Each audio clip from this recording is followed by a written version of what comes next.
complex conditions. We embrace an energy-saving strategy that balances efficiency with environmental protection.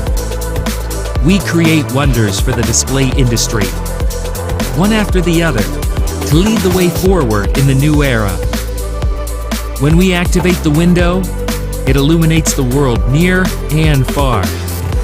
When we engage with our partners for a win-win purpose, we light up every corner of the world to create a colorful life together.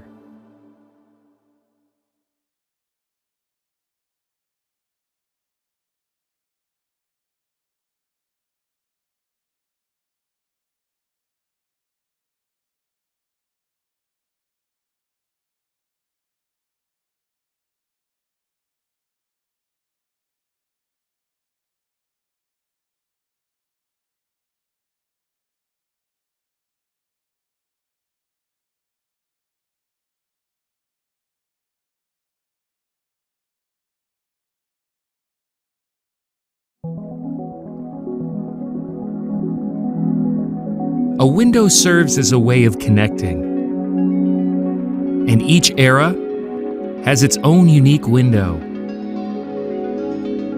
Windows connect different spaces, enabling people to see and interact to what's outside.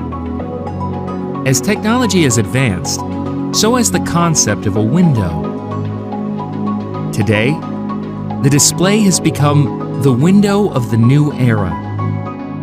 By opening it, we can gain a window to the world outside and beyond.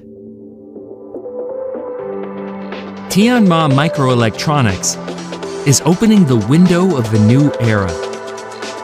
Through it, we discover a different way of living, including game-changing products, enabling the ultimate in sensory and immersive driver experience for a more enjoyable and carefree journey.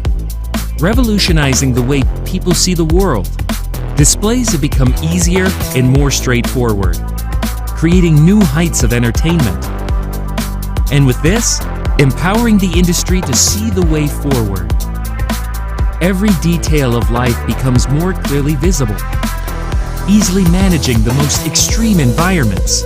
Every moment at home empowered with intelligence and convenience, allowing you to experience the world's kaleidoscope of change all within inches. The windows of the new era are personalized, maximized, inventive, practical, and built with ingenuity and imagination. Since 1983, we have been expanding our global presence and manufacturing base to achieve our vision as a premier industry and market leader. As a global company, we listen to the needs of users across the globe, providing one-stop solutions for display needs and requirements. We insist on continuous innovation and developing cutting-edge technology. We prioritize safety and durability to ensure dependable solutions in complex conditions. We embrace an energy-saving strategy that balances efficiency with environmental protection. We create wonders for the display industry, one after the other, to lead the way forward in the new era. When we activate the window, it illuminates the world near and far. When we engage with our partners for a win-win purpose, we light up every corner of the world to create a colorful life together.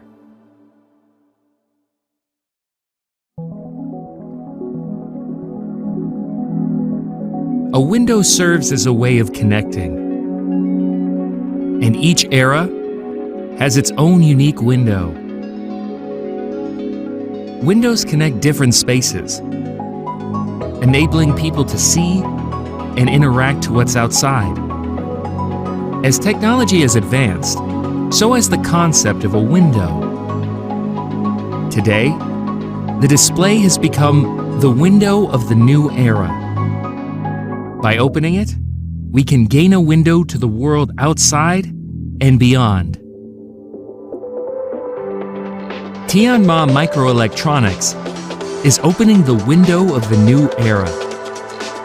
Through it, we discover a different way of living, including game-changing products, enabling the ultimate in sensory and immersive driver experience for a more enjoyable and carefree journey. Revolutionizing the way people see the world, displays have become easier and more straightforward, creating new heights of entertainment. And with this, empowering the industry to see the way forward. Every detail of life becomes more clearly visible, easily managing the most extreme environments. Every moment at home empowered with intelligence and convenience, allowing you to experience the world's kaleidoscope of change, all within inches.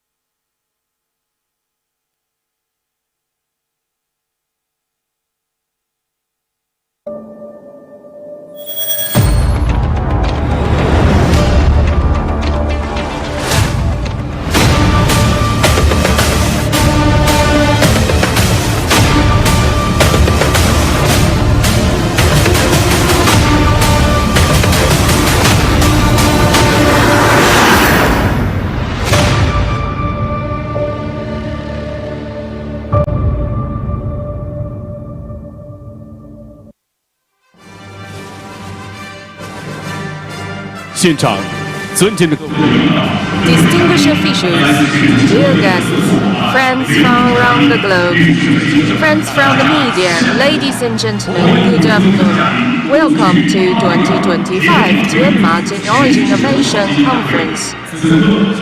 At the moment, we are graced by your presence. I'd like to say thank you for everyone participating in today's conference. Welcome you all. Now, it's my great pleasure to introduce the main officials and guests attending. They are Academician of Chinese Academy of Sciences, Director of Strategic Development Committee, Academician Ouyang Zhongcan,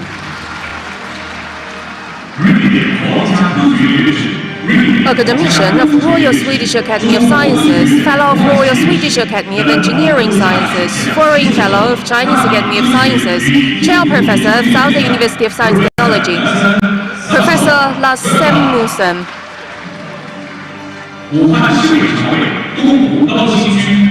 Member of Standing Committee of Wuhan Municipal Committee, Secretary of Party and Working Committee of East Lake High-Tech Development Zone, Shen Yue. Member of Standing Committee of Wuhan Municipal Committee and East Lake High-Tech Development Zone, Li Shiting. East Lake High-Tech Development Zone Deputy Director Pan Qingyu. Welcome. Director of Electric Science and Technology Committee of Ministry of Industry and Information Technology, Expert of Strategic Consultation Center of CAE, Xiao Hua. Association Photochemistry and Photochemistry Technology, Chairman and President Liang Xingqi. China ELD Industry Association Secretary General Teng Hongbin. Chinese Electronics Industry Association Vice President Cheng Jianfo. Tianma Technology Chairman Mr. Cheng Wei. President Tianma Microelectronics Mr. Wang Lei.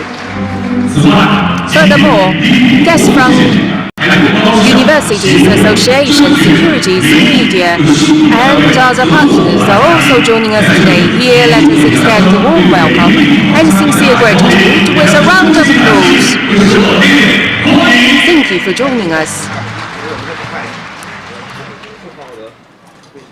The innovative development of Tianma cannot be achieved with the support of government officials at all levels.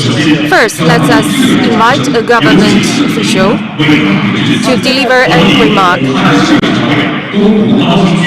Please join me in welcoming Mr. Shen Yue, Secretary of Party Working Group of East Lake High-Tech Development Zone and member of the Standing Committee of Wuhan Municipal Committee.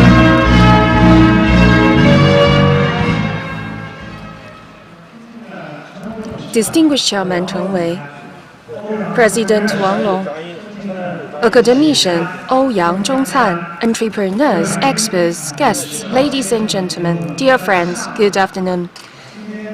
Today is a wonderful occasion to get together with friends in the river city of Wuhan, in Optic Valley of China, for Tianma Technology Innovation Conference 2025. On the outset, on behalf of Wuhan Municipal Committee, the Mayor Sheng Yuechun and the High-Tech Development Zone of East Lake, to extend a warm welcome to all our guests. For the convening of the conference, I'd like to say congratulations on this occasion for those who have offered us long-term support. I'd like to say thank you. Thank you for your support for Optic Valley. East Lake High-Tech Development Zone is also known as Optic Valley of China. It's the first batch of national-level high-tech zone. And after Zhongguan Cun, the second self-innovation pilot zone and top 10 first-class high-tech zones in China. Since the 18th National Congress, President Xi Jinping for 4 times visited Optic Valley himself. And among all the high-tech zones in China, this is quite rare, I would say. General Secretary Xi Jinping has pointed out the blueprint for development for us. We will implement his important instructions and promote science, technology, innovation, industry integration, and accelerate the Optic Valley of the world. In the past, we have always stayed committed to establishing Chinese Optic Valley. Now our goal is aiming for global Optic Valley.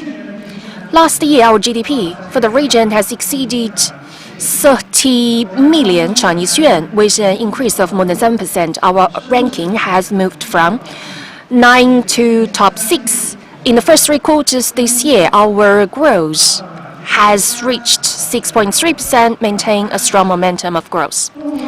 East Lake High-Tech Development Zone is also a national optoelectronic industry base. We develop optoelectronic industry here with great advantages.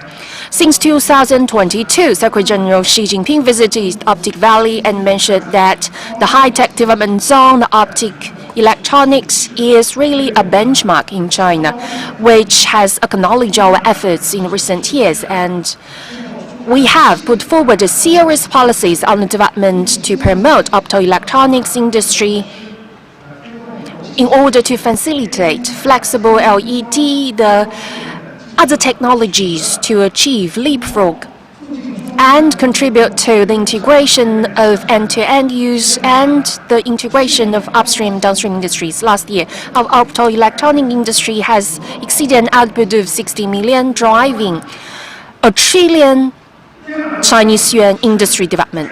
Tianma is a leading company in the field in 2008. Since its establishment in Optic Valley, for a very long time, it's deeply rooted in Optic Valley's development and has invested about 36 billion Chinese yuan, creating more than 400 billion Chinese yuan of value, and bringing a lot of partners to invest and develop here in Optic Valley.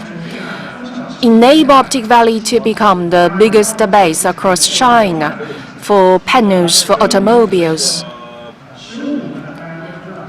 The 15th five-year plan has just come out and specified that the 15th five-year plan is realizing the foundational development for modernization with Chinese characteristics. For Hubei province, according to President Xi's earnest expectations, is going to become a pivot in central China for Hubei province. So the next 5 years is a critical period for Hubei and Wuhan to develop into a high-quality development. During President Xi Jinping's visit, he mentioned that across China, to say megacity, there are 2. One is Shanghai, one is Wuhan. So Wuhan will be restored to its previous glory in history as expected by President Xi Jinping. We call it a mega city. This is also important 5 years for Optic Valley to become a global Optic Valley. Currently, Optic Valley is ushering a systematic strategic opportunities at the very critical point of its comprehensive strengths being further elevated. Our goal is, we're planning it right now, we have about 32 million GDP and by the end of 15th five-year plan is going to exceed 500 million. And by now, our GDP is working towards 3 trillion, taking about 1/5 of the total of GDP of Wuhan city. This is a great opportunity for industry upgrade, innovative technology development. So we do have the conditions and the possibility and opportunity for the 15th five-year plan to achieve leapfrog development and making Chinese Optic Valley a global optic valley. We look forward that we could leverage this conference and accelerate the optoelectronics industry development here in Optics Valley with Tianma as a great leader in this area to integrate industry and technology innovation to usher in a better future, becoming a community of shared interest and a shared future. One way is through science, technology, innovation. Of course, Wuhan is an important base for science and technology innovation. We have Huazhong University of Science and Technology and other leading universities in China to build influential science technology hub on opto display, storage, processing to expedite the consortium of science technology innovation and build the base for innovation. Second, industry innovation. We feel increasingly important that our enterprises are becoming major drivers of innovation to develop new display, future display, semiconductors, humanoid interface the brain and so on, and accelerate the world-class optoelectronic industry clusters. Third, to join hands and promote ecological upgrade. We will be the butler for our enterprises, provide the best services possible, attract more talents, and leverage Optic Valley's capital advantages, pushing startups, industry development, and the first-class business environment. Finally, I'd like to wish this conference a complete success. We sincerely look forward to join hands with academicians, experts, and entrepreneurs here to usher in a better future. Wish every guest great success. Thank you. Thank you very much. Thank you, Mr. Chen. Please kindly take your seats. Every liquid display technology relies on a profound accumulation of basic research and operation within the industry. Please join me welcoming Academician Ouyang Zhongcan, Academician of CAS and Director of Strategic Development Committee of Institute of Theoretical Physics.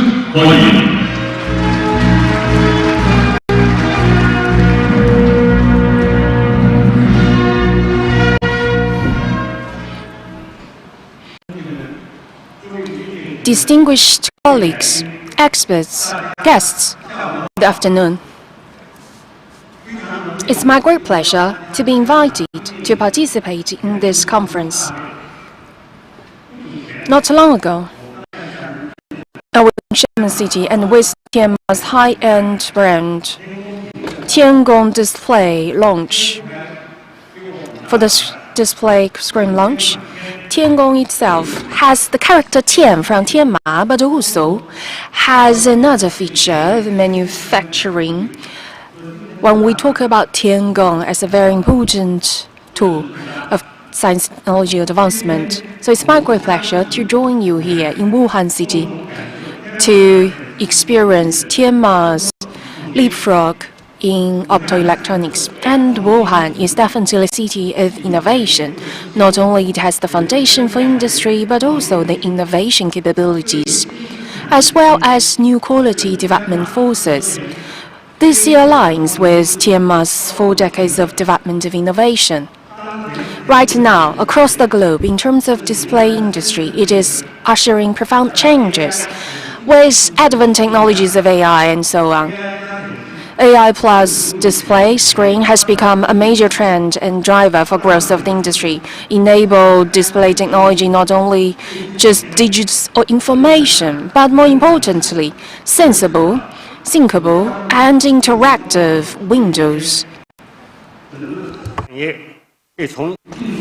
And the industry has evolved from hardware producing to an upgrading and transformative ecosystem.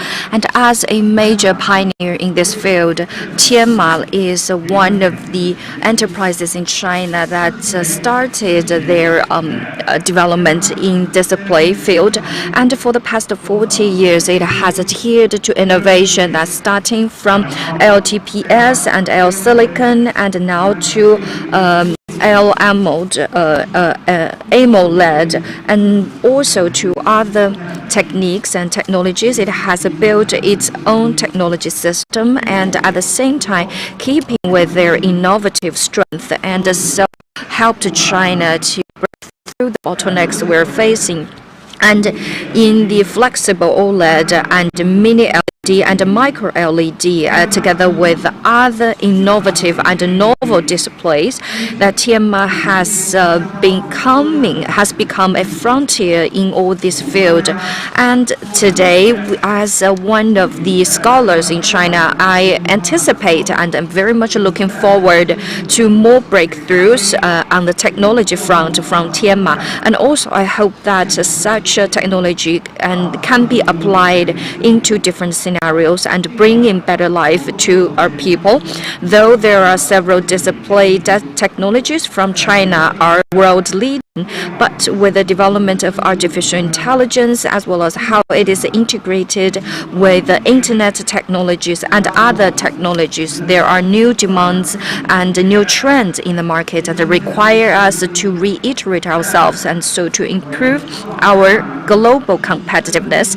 And I hope that Tianma could still work on the innovation, at the same time expand its application and work with both upstream and downstream partners, and especially an integration and collaboration between industry, research institutes, and universities, and so to achieve a high-quality, sustainable development. And finally, I would like to thank all our distinguished guests. Thank you for your support and care along the way, and I wish this conference a complete success and hope you enjoy your stay here in Wuhan. Thank you. Thank you very much, Academician Ouyang. Thank you for this very visionary remarks. And the prosperity of the industry requires the guidance of the industry association. So now I would like to invite onto the stage Mr. Liang Xingqing, Executive Vice Chair and Secretary General of the Liquid Crystal Branch of the China Optics and Optoelectronics Manufacturers Association.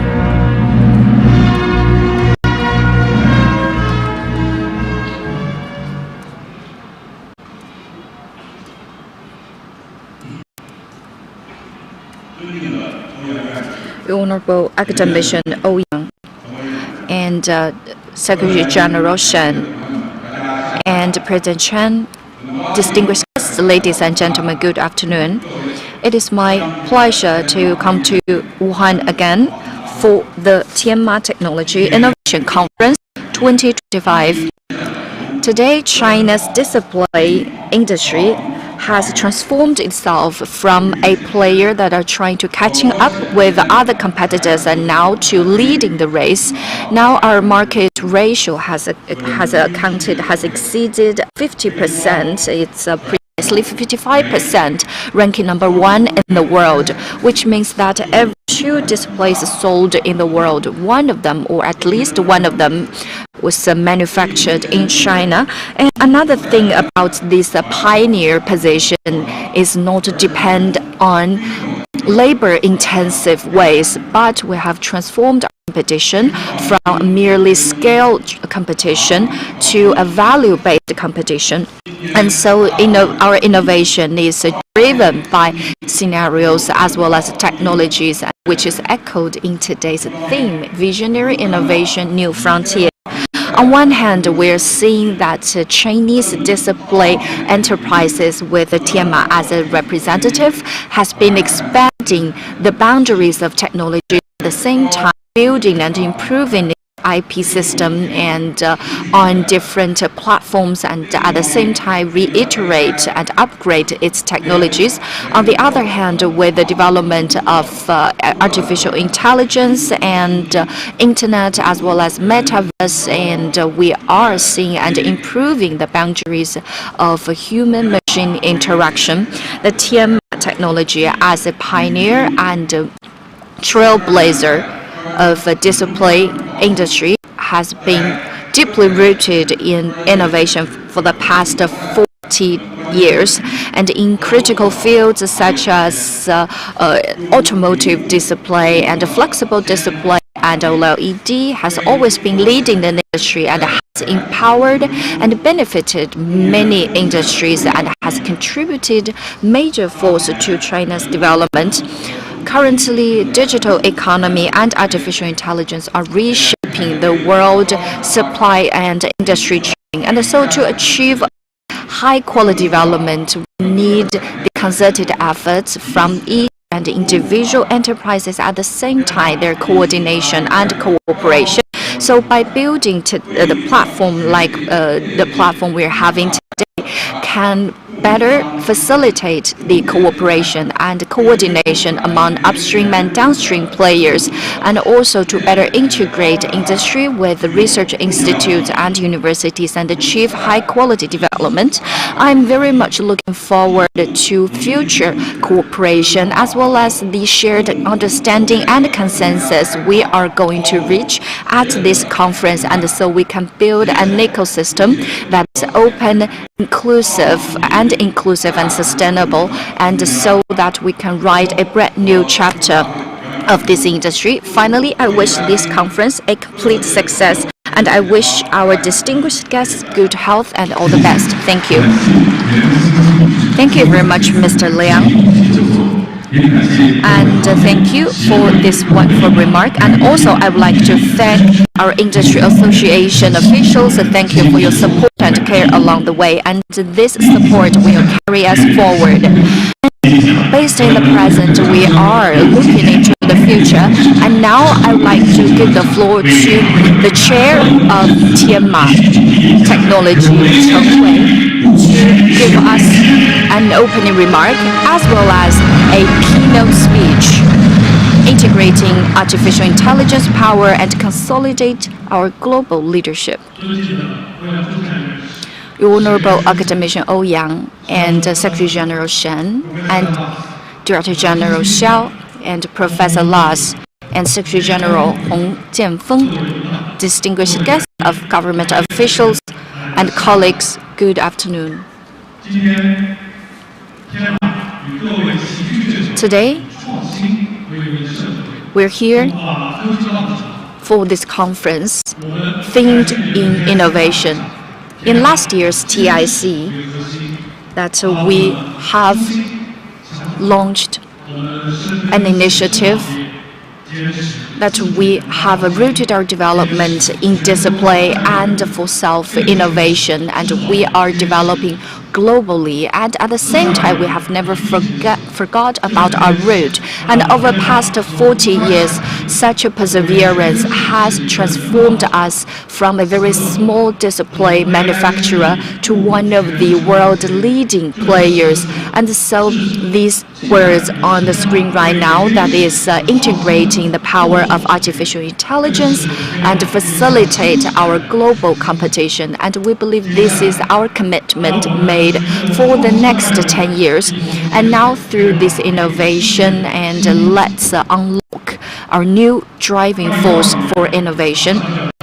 2025 is about to end, and in the first 3 quarters we have achieved 26.7 billion revenue, 11% year-on-year growth with enhanced profitability. All our product lines have achieved great development, and our screen and mobile phone display has been growing steadily, and automotive display grown by 23.5%, and our automotive electronics have undergone ups and downs in the past 10 years have achieved finally a 56.3%, one of our key drivers. And our professional display and wellness and healthcare have achieved 24.7% and a 40.5% growth, respectively. And so our position as a world leader in display has been reinforced and consolidated. Flexible display is, in terms of our shipment, ranked number 2 in the world, number 2, and our dashboard ranks number 1. And also onboard display ranks number 1, and HUD number 1 in the world. And also such pioneer positions can never be possible without technological innovation, as well as our development in terms of our products, as well as several driving forces. One is that our marketing branches all over the world can develop a customized and individualized solutions for our clients, and so to improve our market share. On the other hand, our research and development centers in different countries and areas are being built. Let's see, our 17, 18, 19, and 20 series are being improved.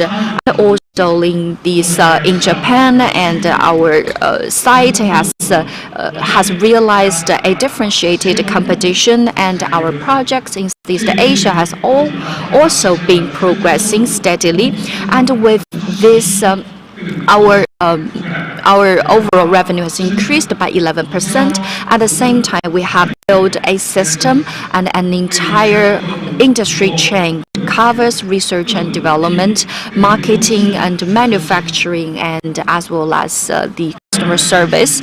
And of course, all such achievements can never be possible without our global strategy. And our strategy, it could be coined as 2 + 1 + N. 2 means our mobile phone display and onboard display, and here 1 means IT business lines as one of our key business drivers. And at the same time, we are integrated with several scenarios such as wellness, healthcare, and so to achieve a stable development, at the same time a sustainable and high quality one. So our goals are very clear, that we are going to challenge ourselves to be the number 3 in the world in terms of a mobile phone display, and in the second place in terms of IT display, and number 1 in terms of automotive display, and number 1 in terms of professional display. We want to build another 2 Tianma, which means we're going to double our development in the next few years. In the past 42 years of development, we have coined our innovation strategy, that is a scenario as the driver, and we use co-creation as the wings of ourselves, with research and development as our foundation, and with our cultivation and concerted efforts as the way ahead. And so we are exploring and expanding different scenarios of application, and using co-creation with our partners as the wings of flying. And with the research and development, we are going to make continuous and concerted efforts, and these are the reasons why we have made ourselves into one of the pioneers in this field.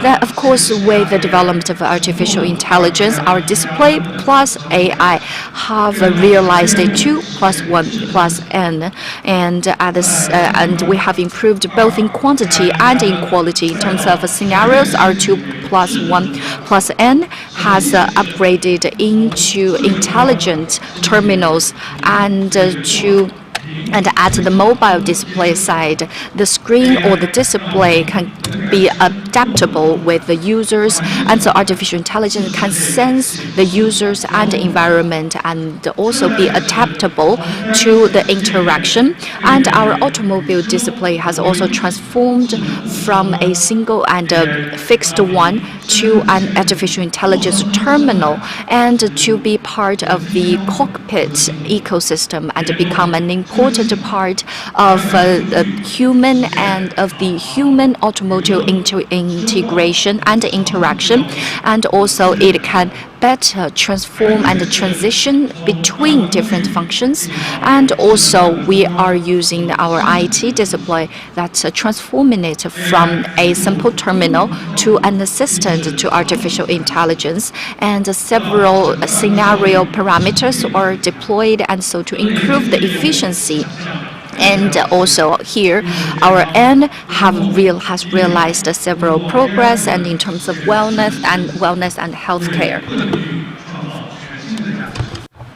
Providing new values for all areas in terms of the whole industry chain, AI is deeply integrated in R&D, production, supply chain, customer service, and all elements, realizing innovation, more efficiency, production, more controllable, system, more agile, service, more consistent. Let's take a look at some case studies for smartphones. It involved through experiences. This kind of eye-caring, transparent, long use time has become inherent needs of our customers. With the advent of AI, there are more scenarios for AI, videos, texts, and before bedtime, TikTok. Customers and screens spend more and more time together. Eye-caring has become a major concern. For families, for yourself, this is the major issue we're concerned about. For this, Tianma with our leading clients have integrated our technologies and established the Tiangong display, OneNet Ultra Dim eye-caring technology with 3 core innovations to provide solutions for our customers, particularly during nighttime use. The traditional display are quite detrimental to the eye. The pictures can be lost, details as well, and there will be blue light, resulting in dry eyes, swollenness, and so on, as well as degradation of eyesight. With Tiangong display from the bottom technologies providing better services and experiences, first of all, we have launched new Ultra Dim precision control in order to reduce the lightness of the screen, to make sure it's clear, reliable from the very source to reduce the stinginess of the eye. We're also using custom-made gamma solution for fine-tuning in order to optimize the result, enable this kind of screen to be fine, transparent. More importantly, in terms of the material, there is a blue light filtration through this kind of light generation material in order to reduce the harmful blue light, to use this kind of stable technology to protect your eyes, enable customers to be at ease while using the screen. AI is also expanding scenarios, so eye-caring is very important. The Tiangong display innovation is targeting this need of our customers, using gamma adjustment plus filtration of blue light to realize multi-scenario application of the display while it's clear and eye-caring. Now, I think many guests joining us are driving, and the automobile has also shifted to experience era. Highly reliable, multiple scenarios have become intrinsic needs. And smart cockpit scenarios are placing higher demand. Not only has to be applicable, but also high precision, are highly reliable, and become an integration standard of the industry. For this, Tianma, through years of development, collaborating with BMW to establish high precision, diamond shape display screen using technology to make major breakthroughs.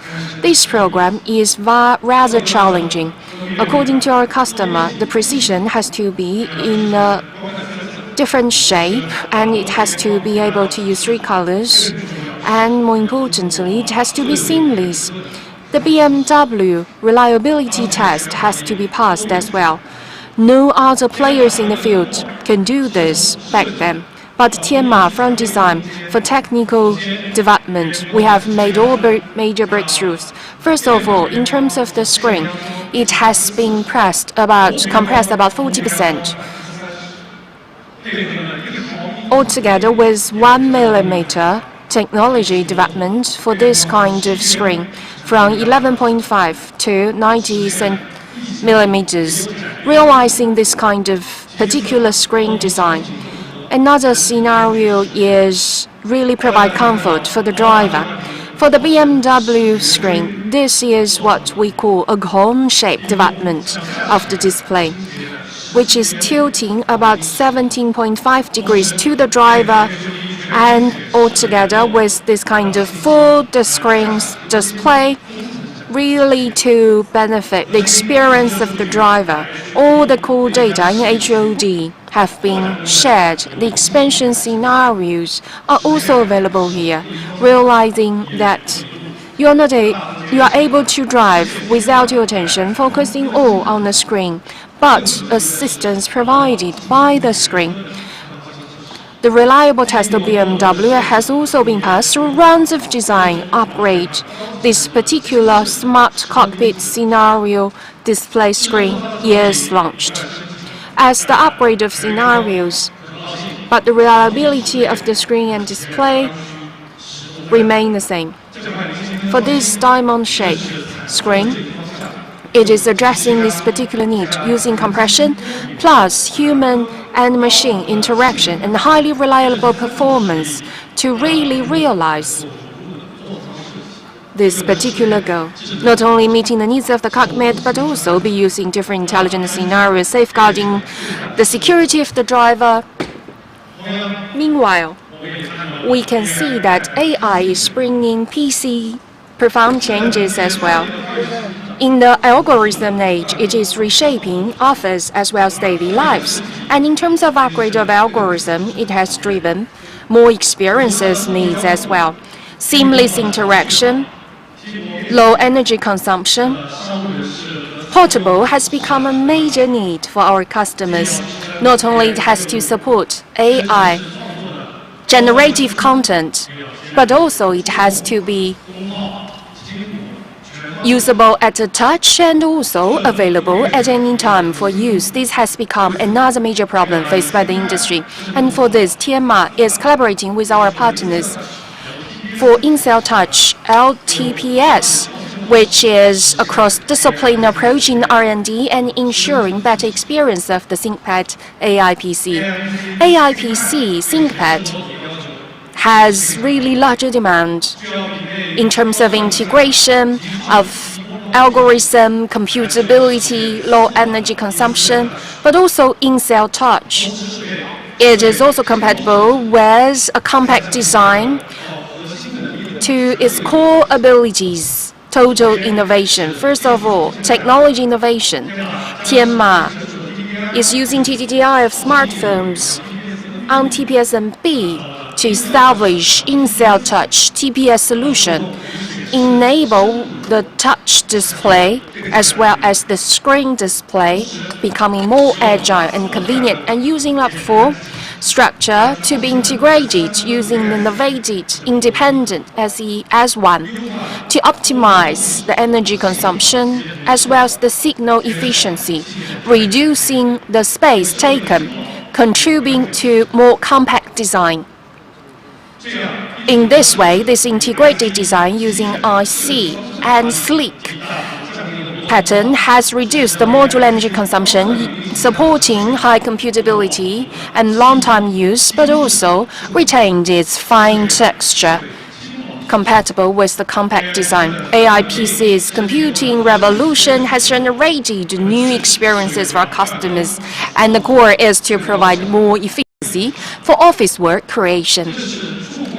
This kind of new product with high efficiency, sleeker design, Tianma LTPS has really targeted this need using cross-disciplinary research, providing integrated products for ThinkPad AI PC. With markets for we also have social concern, wellness and health. Tianma is not only providing screens, but also in our everyday life and health, contributing more to create more and bring more value for our customers. With more refinement of health, Tianma has noticed data has to be visible as well as using AI technology to input your data. Not only it has to clearly define the key data, but also has to be compatible with AI technologies. Has become a major concern of our customers. For this, Tianma has joined hands with Garmin, Garco, and other brands, using professional display technology to establish this kind of solutions for different scenarios. First of all, in sports, high precision display is carrying data for exercise using Gamma watch and using precision display, high readable display to clearly define major features of cardiovascular functions, your exercise, your RPM, and so on, provide more steady and reliable support. Enable the customers to understand their exercise records and, more important, using health scenarios. This high precision display can really provide better diagnosis when remote health is needed.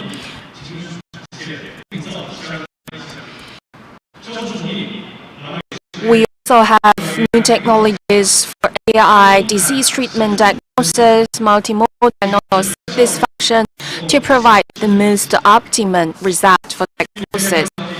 For health scenarios, they are increasing, but precision data as well as compatibility they are always an urgent need.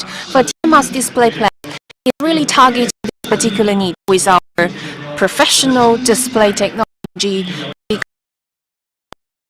health, exercise, and so on. And today, the next generation of automobile have been displayed, including micro LED. Looking at Tianma, will provide multiple technologies to showcase the future.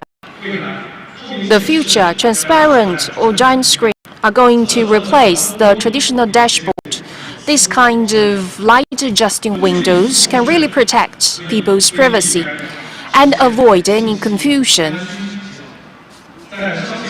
And in terms of business and home appliances, this technology through its high lighting and high precision picture can ensure everything is clear with details. And the PID technology has the big advantage, which can be seamlessly connected with others beyond your imagination.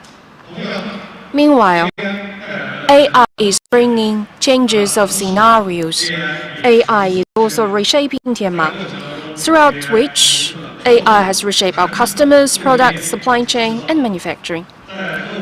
In terms of customer service, AI wants to become a display expert who understands you. AI plus customer whole cycle service system. Service collaboration has shifted from passive response to a more active response with transparency and insights. With one touch of a button, all the solutions are provided immediately. With AI, all the trend of the industry and intelligent solutions are also provided. All the transaction market are 100% transparent, shifting from consultancy to prediction and anticipation of customer needs. In terms of R&D, Tianma aims to become a more intelligent designer and also co-create the industry ecology. The traditional R&D takes a longer time, which is a limitation for innovation. Tianma is using AI to recreate this kind of ecosystem with all parameters and virtual reality to achieve of the different enhancing the AI assisted design.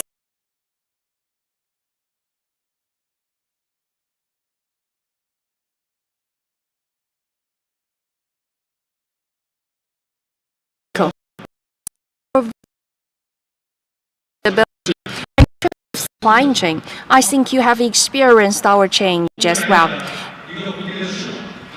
Our partner from Southeast Asia For example,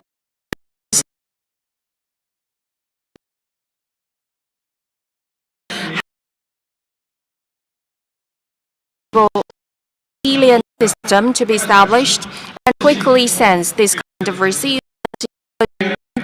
AI enable the supply chain like a spider web to be more resilient and interconnected, and the response estimates can be shortened from days to several minutes, and the risk anticipation can also be really preloaded. So for any fluctuation, we're able to understand it at the first time and also enhance resilience. 做制造这么多，大家都说制造是一个苦活、累活，但在天马，我们决定立志作为，让天马制造更简单，实现生产及最优的目标。智能制造追求高效、品质、柔性的兼顾。天马以 AI 打造智能产线孪生的决策模型，自产线和物理产线融合优化工艺。 柔性智能产线适配多品种的需求，同时我们坚守绿色、人文的理念，实现客户合作流畅、员工工作简单、产品品。 We are factoring to a humanistic view, and so to make sure the efficiency is improved. And looking back at our 42 years of history, and our innovation culture can be coined and summarized as nothing impossible. And we are trying to use innovation to find and to venture into areas that are unknown. I can give you an example that is in the past few years, while we are breaking the bottleneck and in challenging in terms of the patching of different smaller screens, and there is always a 20% differences of the different screens, and it may because that the even that under the screen, and our suppliers even suggested us to give up on this because this is something that is really difficult to tackle, but we did not give up. Our research and development person has worked on several months and have sorted out 3 years of data and filtered out key materials, and our engineers has added of see the marginal brightness complement, and so that is what we see today. So to make sure brightness is stable and steady 99% of the time. So this is pretty much our spirit. So when there is when there is a bottleneck, when there's a challenge, we're trying to, through efforts and through hard work, and to make breakthroughs and to attack such challenge head on. This is not blind our innovation, and we build our efforts based on our whole industry chain coordination. And so we have been working with our material suppliers and to improve the efficiency and quality of the LED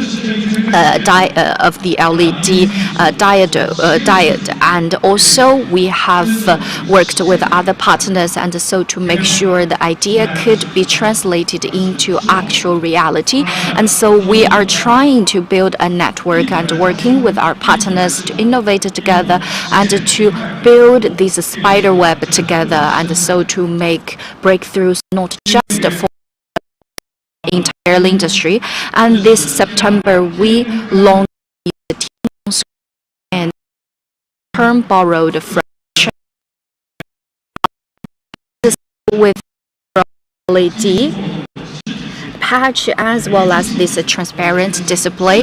Every detail is put into test by our market and users, and not if it is not our end. We are still working on it.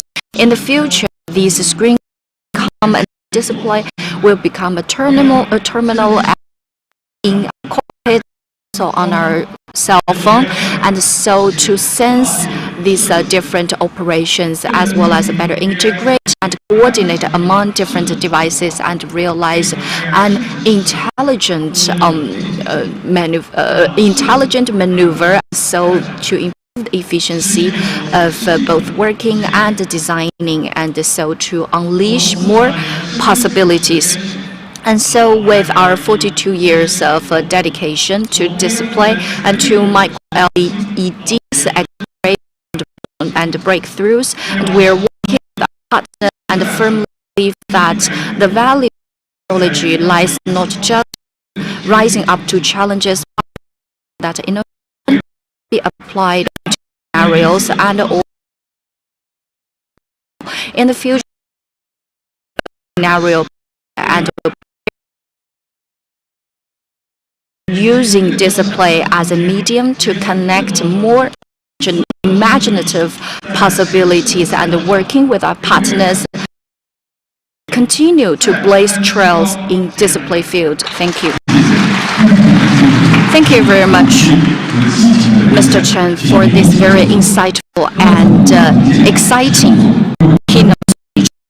So just now, Mr. Chen has outlined Tianma's future, that is AI power, which means that Tianma will not only integrate AI into their chain from material research and development, product design, smart manufacturing, but also going to use AI as a driving force, as an engine to consolidate their position in the global competitive field. And so that is not a distant concept, but a driving force for Tianma to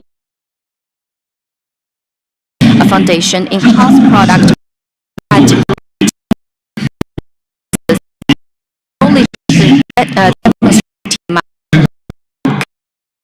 courage, and so that the leadership of Tianma will be a more resilient, intelligent, sustainable, and more dynamic one by AI. Distinguished guests, technology knows no border. Today, we are very honored to have invited an international scholar, so I would like to invite onto the stage Professor Lars Samuelsson, academic of the Royal Swedish Academy of Engineering Sciences, Foreign Academician of Chinese Academy of Sciences, Chair Professor of Southern University of Science and Technology, and Dean of the Institute of Nanoscience Application, and to deliver a keynote presentation on the topic Challenges and Opportunities of Micro LEDs Go Nano.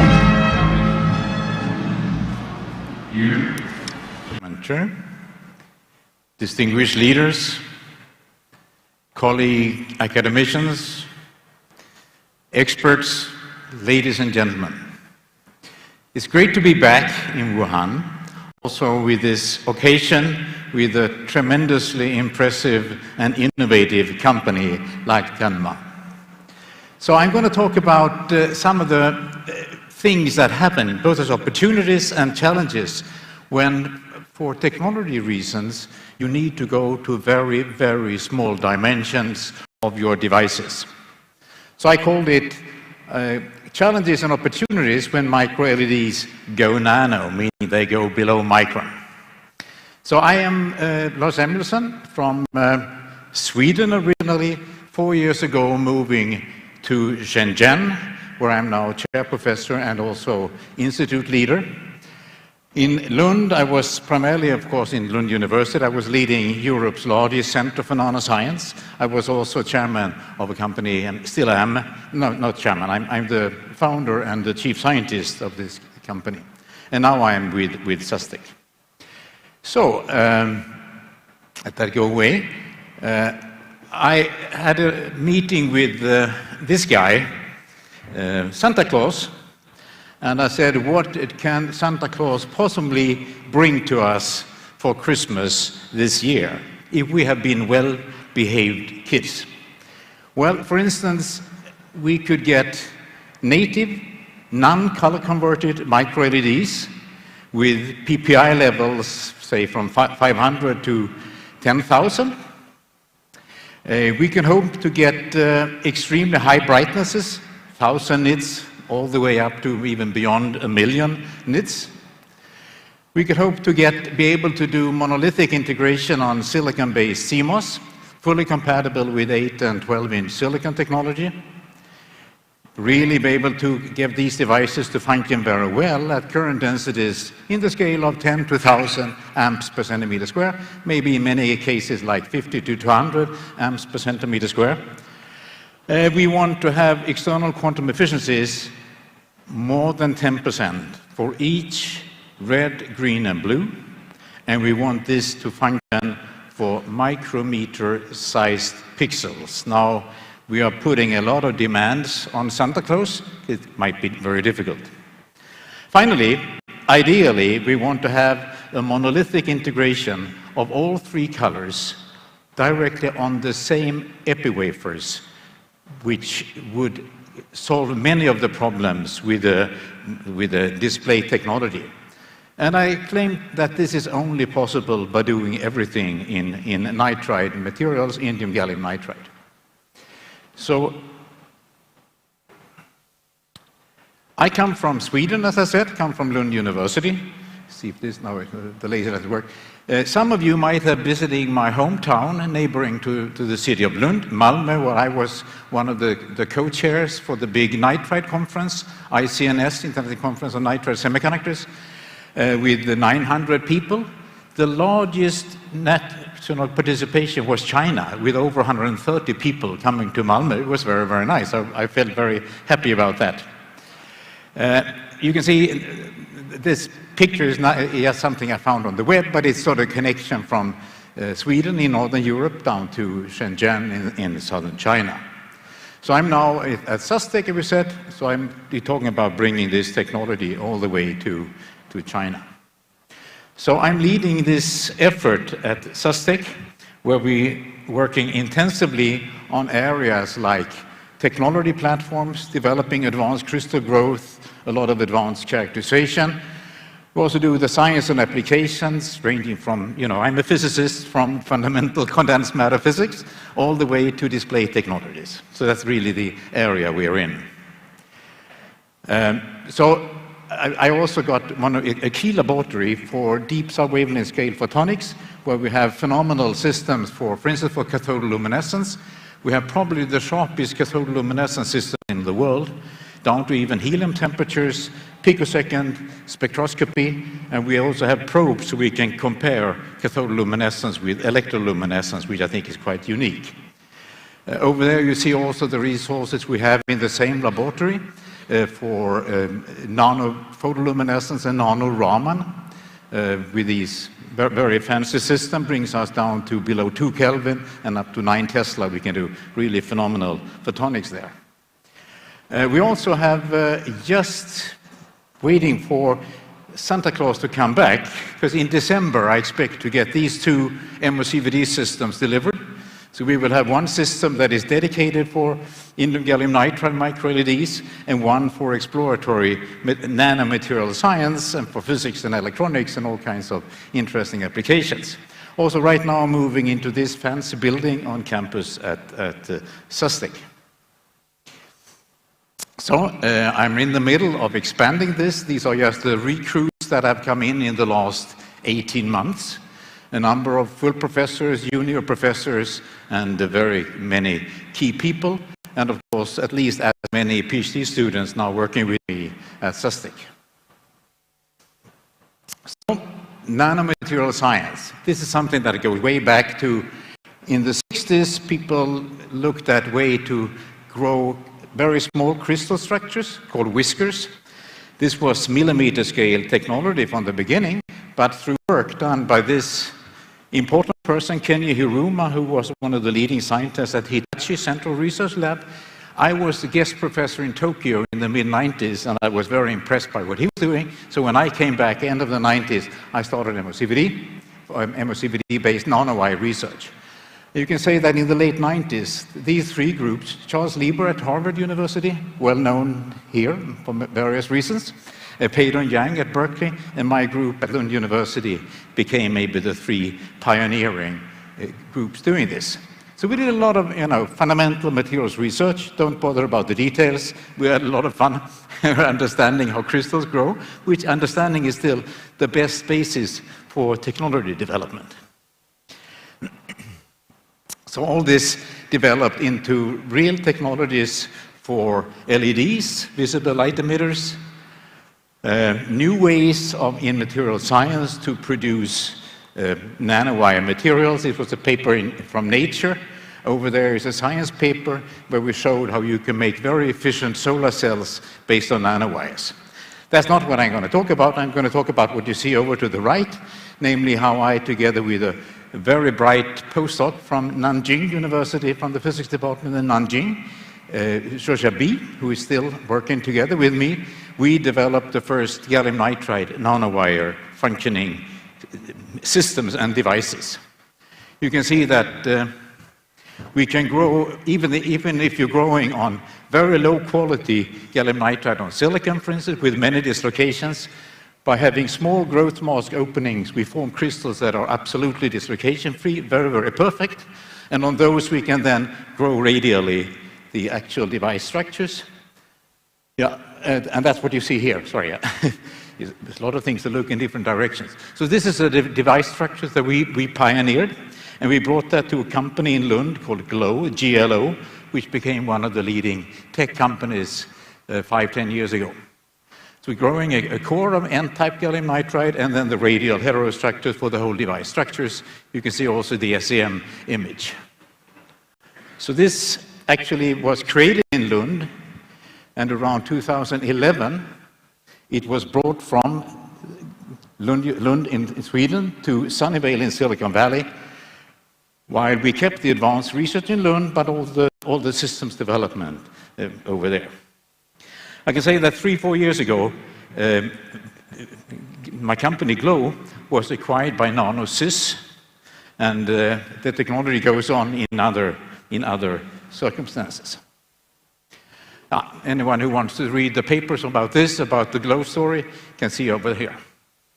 So GLO was the first company that made in one and the same indium gallium nitride technology, both blue, green, and red, and could make this type complete display devices.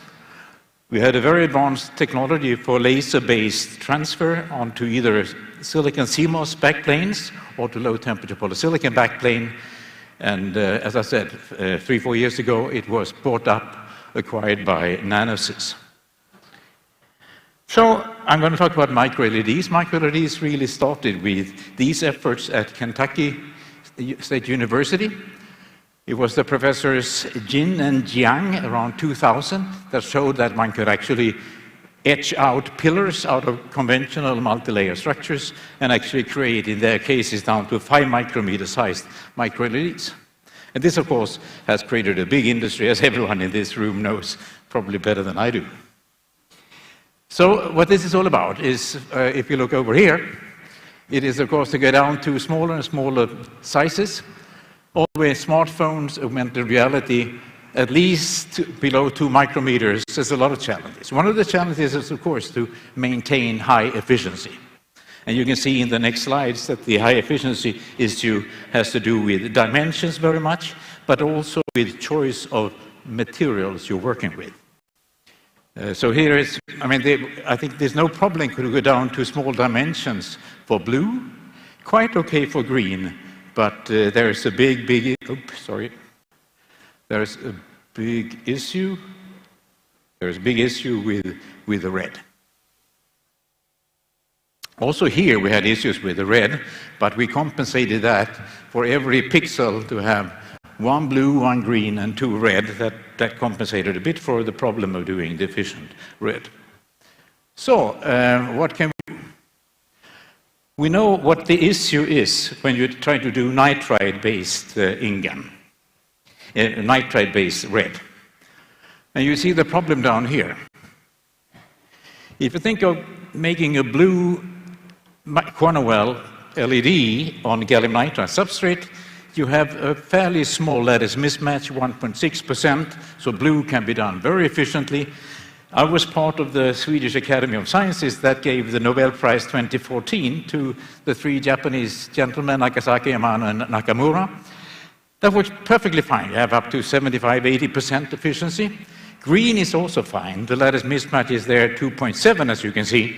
But for the red, you are really way up to close to 4%. And you get very, very much issues with defects. You get strong polarization effects, and you get these quantum-confined Stark effects that I will not explain, but they put limits to the performance. The other big issue is that of, if you do top-down processing, you're etching down these small pillars, which means that if you have surface states that are very serious for the optical properties, electric and optical properties, you might be left only with a very small fraction of your surface that is not affected by these defects. So as you see over there, you have to reduce the lattice mismatch between the substrate and the device layers, and you need to limit the top-down processing effects to a minimum. And ideally, you want to go for a bottom-up technology. So I say three approaches to this, 4 approaches to this. The first one is to see if you can find a substrate that allows you to grow indium gallium nitride with little defects. And there is such a case. This has been published by several groups. This rather unusual material, scandium, aluminum, magnesium oxide. On top of that, you can grow 17% indium gallium nitride without defects. And on top of that, you can also do good red. Now, the silicon industry isn't extremely happy about this complicated scandium, aluminum, magnesium oxide, so maybe it will not be the industry's choice at the end. You can also think of finding a way to get the substrate to comply and give in to a higher indium composition. And that was really developed by the people at University of California, Santa Barbara, Umesh Mishra and Stasha Keller as the crystal grower. They showed that they could grow an heavily n-doped layer of gallium nitride, and that they could porosify by porosification chemistry. And then that makes the top strain layer, as you see in the A figure, and the second one is relaxed, and on top of that you can then grow more indium-rich material. Also, they have demonstrated that you can do red. It might not be ideally for upscaling, but it's one of the interesting technology. So now I think come to one that is very serious contender in this.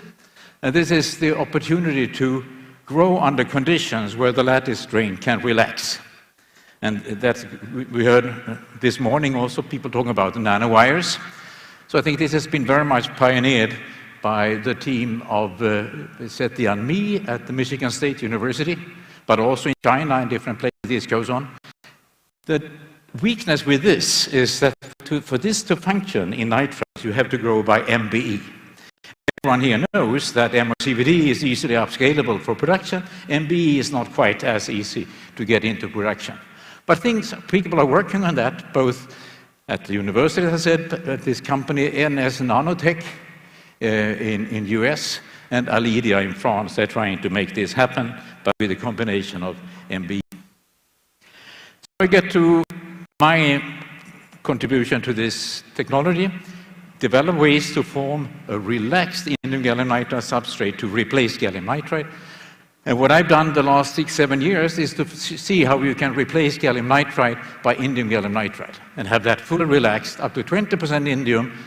And the way we do that via planarization of indium gallium nitride pyramids, maybe getting too much into the details. But with this, you can use the same materials for all 3 colors, and optimally they are self-passivated by bottom-up techniques, and they are highly efficient, more than 60% internal quantum efficiency.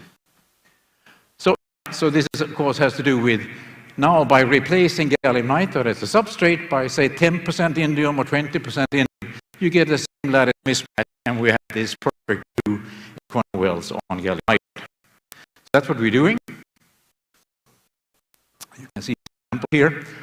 Over there, you see we're growing these pyramids, the green ones in the bottom middle, and then we cut them down to very thin layers, and then we can grow a fully relaxed indium gallium nitride thin film, on top of which then we can grow the active quantum wells. You see examples of 10% indium, 18% indium in these template layers that we grow on, as replacing gallium nitride as a substrate.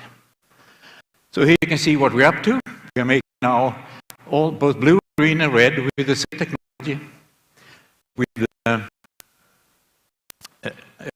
over there, the efficiency, internal quantum efficiency, going beyond 60%, probably going even further. That was limited by the system when we did these studies, and we have very nice performance. So I will conclude by a couple of minutes, I think I have, 2-3 minutes, about a company that I'm also the founder. I mentioned that in the introduction, called Hexagen, that is working in Lund, but also with collaborations also with Chinese companies, Chinese universities. So we have this bottom-up technology, ultra high brightness, red, green, and blue emitting micro LEDs. This is a team, Mikael Björk, who is the CEO, very experienced people in the management team.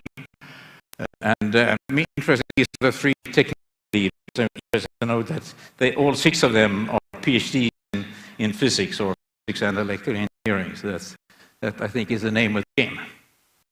So Hexagen is approaching 2 technology areas, application areas. One is the display market, obviously, which we're primarily talking about here, but also the optical interconnects, which has been pioneered very much by Avicii in Norway. And I can reveal to you that they are using the same facility, the same technology that we have for in Sunny. It's the same lab. All right, so right now we have, which is really providing deep red micro LEDs. You can see that the color quality is maintained extremely high. Color purity, 97% up to 1,000 amps per centimeter square. We have, just without any efforts into light outcoupling, we have 2-3% of efficiency, just as it is. I would say if we do some efforts to couple out light, we are most likely going to be immediately 10% efficiency, and I think this can be pushed to 20% efficiency. So we're talking about 20% efficiency for blue, green, and red, sub-micron sized micro nano LEDs. And with that, I get to the very conclusion. So these are the supporting agencies that made all of this happen. We've been working on this for, as I said, 7 years now. And I want to thank them, and I want to thank you for the attention. Thank you. Thank you so much. Thank you. Distinguished guests, ladies and gentlemen, today we gather here for expertise, sharing with us a lot of insights, and we've listened to the wonderful remark from officials and scientists. When display meets AI, what sparks will fly? Next, let's invite Principal Engineer of Pengcheng Lab and Kunpeng leading talent to interpret from AI computing power to super intelligence. Mr. Dai Jingquan, the floor is yours.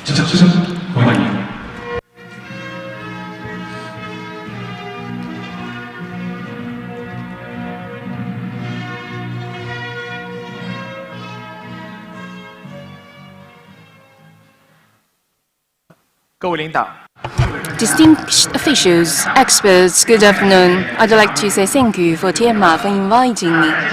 And now, in the next 20 minutes, I will share with you some of the AI computing ability as well as the super intelligence. First, how to make us stronger while using intelligence. Second, how to construct more efficient and broader computility. These 2 questions are highly complementary in a sense. In terms of computing development, it has driven intelligence development. Intelligence development has increased demand for computing. If we review in the past decade, for the latest AI revolution, I do think there are 3 or 2.5 AI milestones or iPhone moments which are overhauling technology at its critical point. First of all, 2012, Alphanex has won the championship in ImageNet. Before this, for computer vision in terms of traditional algorithm, it is based on many features plus classifications. But in 2012, next based on neural network algorithm, it is using empty net, traditional computer vision, and reducing its failure rate from 26% to 15%. This is the very first time it enables everyone to understand this deep neural network and deep learning in this imaging visionary industry has great potential. When I say 2.5 iPhone moment, the other one is AlphaGo. A victory against Li Shisheng, that means deep learning has integrated into AI and bringing them into the public eyes. And the last iPhone moment is in 2022 when OpenAI launched the ChatGPT service, and it's for the first time that we know that how large language model that with the transformer as its basis can be applied and can be of significant meaning and play significant role in many fields, and what kind of inspiration and implication does it bring? Today, there are still debates concerning AI. Does AI equal deep learning or large language model? But actually, at that moment and today, deep learning or large language model and the algorithm that's based on them is to build a more efficient field as well as more efficient development, and therefore industry and academic research circles and have reached a consensus. And once they have reached a consensus, it has driven the development of such technology that starting from the convoluted neural network and now to this large language model today. And starting from 2022 to this year, and in less than 3 years, this large language model, regardless of a new technology or new algorithm or new architecture or our new understanding of the large language model, have all evolved. And one of the very important understanding of large model is its scaling law. And you must have heard of the training scaling law and our deduction scaling law, or the reinforced learning scaling law. And it's quite easy to understand if we look at this graph in the left. On the left is the training scaling law, and here on the x-axis here represent the growth of data, and here it's a logs. And it means that with each scale, it means a times 10 development, and the y-axis here means that the lower it is means the more accurate the model is. So during training, when you input more computing power and more parameters, its accuracy can improve, its precision can improve. And so this is a training scaling law. And then during this reasoning or during this deduction, whether it's a search or reiteration or deep thinking or the logical reasoning, when more computing power is inputted, its accuracy will also increase.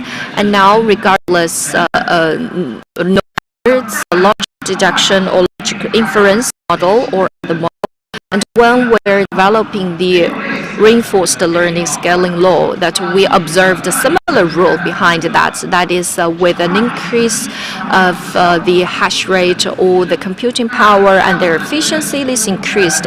And such has brought us some inspirational implication. And here I would like to quote a award receiver of Turing, Richard Sutton. And this is, and also he launched a bitter lesson. And one of the implication that he had from this is that based on the development and of the past 70 years of AI research, is that general methods that leverage computation are ultimately the most effective and by a large margin, because at the very early stage that we're trying to distill or extract human attributes. But if we put it in a longer time scale, looking at the development of the past decades, then we found out that the generic or the general methods and such general methods that can leverage computation are the ones that can ultimately be most effective. So we are talking about the scaling law of large model, that such model is the one that can utilize such a scaling law and also can achieve the most efficient computation. And of course, by saying this, there is still a question that people are asking: is large language model intelligent, or can they be equal to each other? Because a large language model is just to predict the next token. When you interact with the large language model, they predict the next character and using such a character to predict the next one. So large language model is largely predicting the next token. And of course, there are different explanations and interpretations.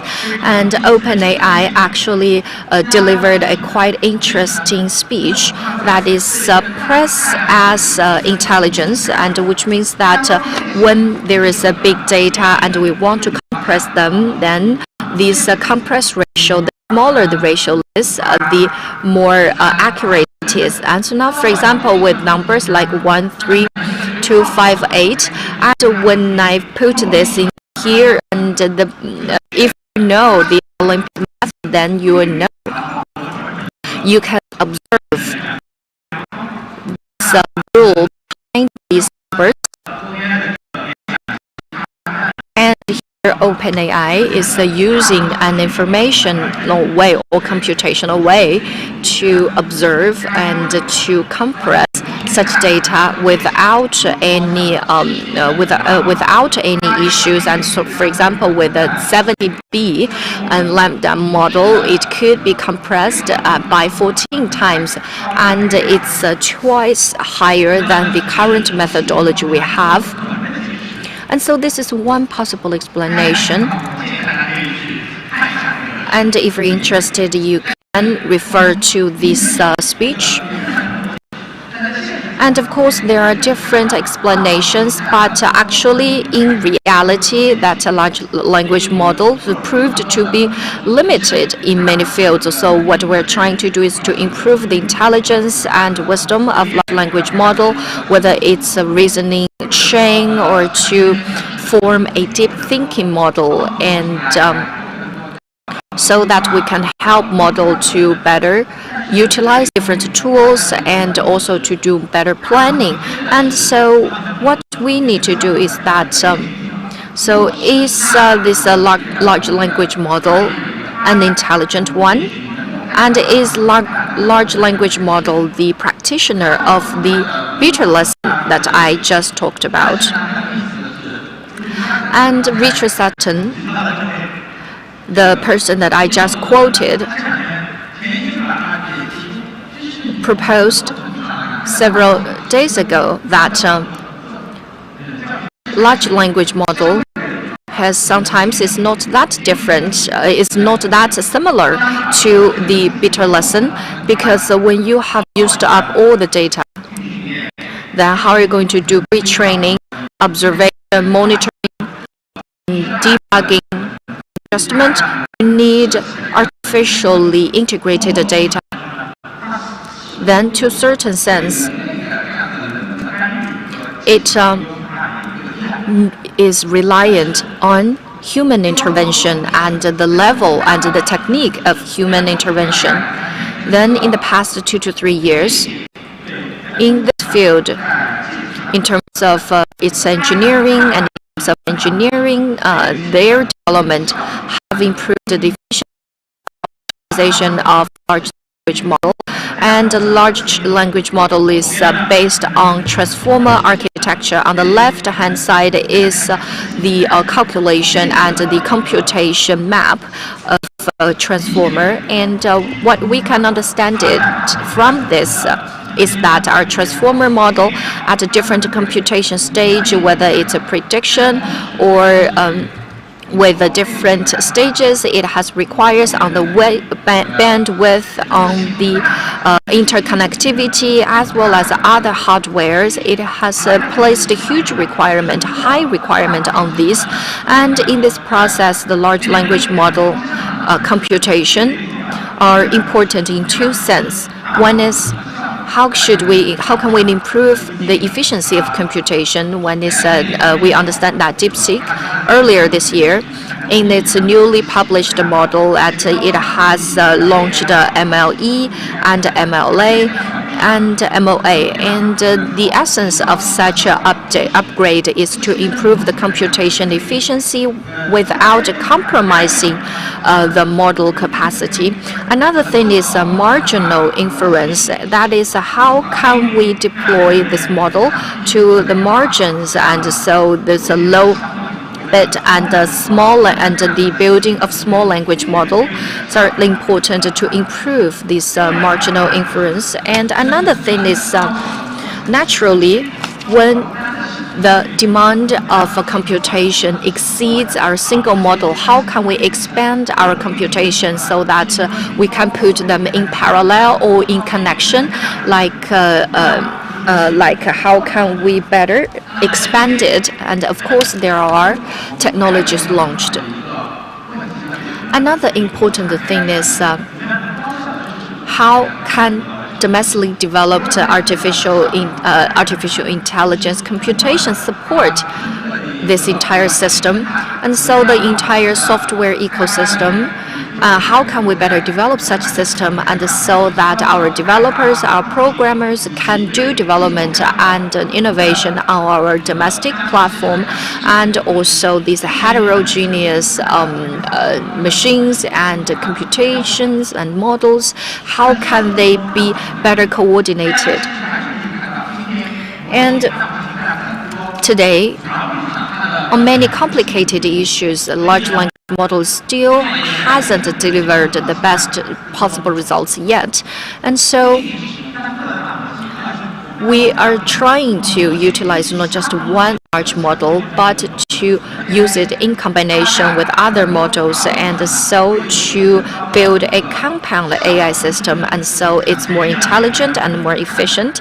And like the RAG system that we discussed repeatedly in the past few years, which has a better effect on professional knowledge, and now today with agentic AI, that is with sensing and with perception and with the dynamic integration of several functions, it has exerted its ability to explore results based on its own. But of course, there are still challenges and limitations, and to improve the capacity of agentic AI, that we needed to do better in terms of large model planning, and to address the issues such as how it can better extract tools and do coding. And because currently the large model is not doing a very good job in this front, and they're doing a good job coding, but not so much in terms of retrieving these different tools. And also, if we want a large language model to do a long-term task planning, then it's not doing a very good job. But if we can back the decision made by human, then it can help the model yield better results. But all such developments has raised a new requirement on its underlying architecture and computation. We're not just optimizing single demands or requirements, but a an end-to-end optimization and including the token consumption. And so a very complicated smart system, it can consume millions or even 10 millions of tokens. And so when it needs to plan long-term and in a long-term base and how to manage it, we need more RAM, and also how such agentic AI can better facilitate the development. We need enhanced or reinforced learning, and if we want to realize an interaction between intelligent world and the physical world, then we need to realize a coordination among cloud and terminal, and this has raised new challenges to this field. And speaking of this, development of a big large language model or to agentic AI, can it bring a super intelligent tomorrow? Which means that in all the humanly perceivable area, it can produce higher intelligence than human scientists. From the development of large language models to multimodal models to construct world models or physical AI models as new forms of models, to embodiment AI, how to more efficiently plan and output the complex system. What is most mentioning is the new learning model. We know for large models, in terms of training, augmented learning, basically speaking, in terms of design, it is a learning process. While designing the model, you train it. And while operation, deployment, basically the amount changed. But today, as a matter of fact, for many of the learning patterns, there are new pathways. For example, in terms of programming AI agents, it will dynamically, according to feedback from human beings, to deliver adjustments or fine-tuning and at real time to adjust its learning strategy. Is it possible through the connection and dynamic interaction with the real world based on the accumulation of experiences and interaction to learn your algorithm and strategy? This is a new way of learning.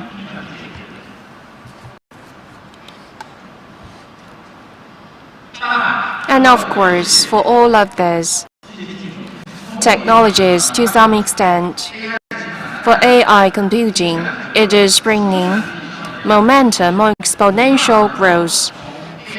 How to begin from AI computing to better support the future's super intelligence. This is a major topic worth discussing. Finally, to sum up, perhaps you wouldn't assume using ChatGPT from large language model from 2 or 3 years ago till now, it seems that the whole AI development from LLM to intelligent agents to super AI, it is enjoying great momentum through rapid development and its demand for computing. And the future's demand for computing, it is also increasing dramatically.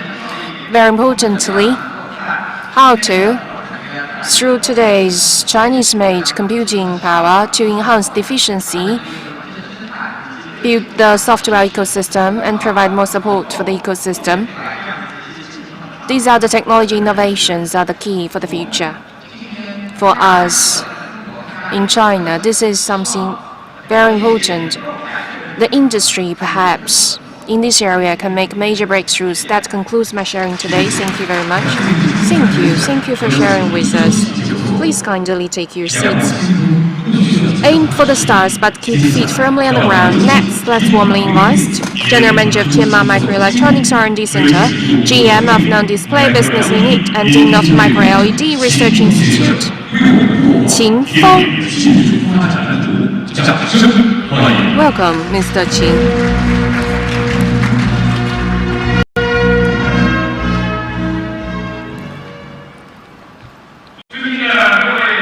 Distinguished experts, officials, entrepreneurs, partners, good afternoon. A big welcome for you to attend the Innovation Conference of Tianma. Today is my great pleasure to join you, to share with you Tianma's practice in displays. For this particular topic, visionary innovation, new frontiers, we want to pioneer the era of ubiquitous displays in the AI age. Right now, we're at a 5G era with AI at its core. The information displays continue to evolve, and it has shifted greatly in the AI age, transform how we interact. It is accelerating and becoming an important tool for IoT, multinational interaction interface, from tool to ecosystem, and becoming a very important connector between human beings and digits. For Tianma, our mission is to inspire innovation and excellence. Through our 40 years development of R&D, we stay committed to be technology-driven and combined with scenario and application-driven development to expand new borders. And this mission also has new meanings in the new era with AI and innovation to co-construct an omni-channel display industry. This is also the benefits we could bring to our partners. To realize this blueprint, the core technology strategy is dual strategic paths and multidimensional expansion. This is what we are able to do with our partners.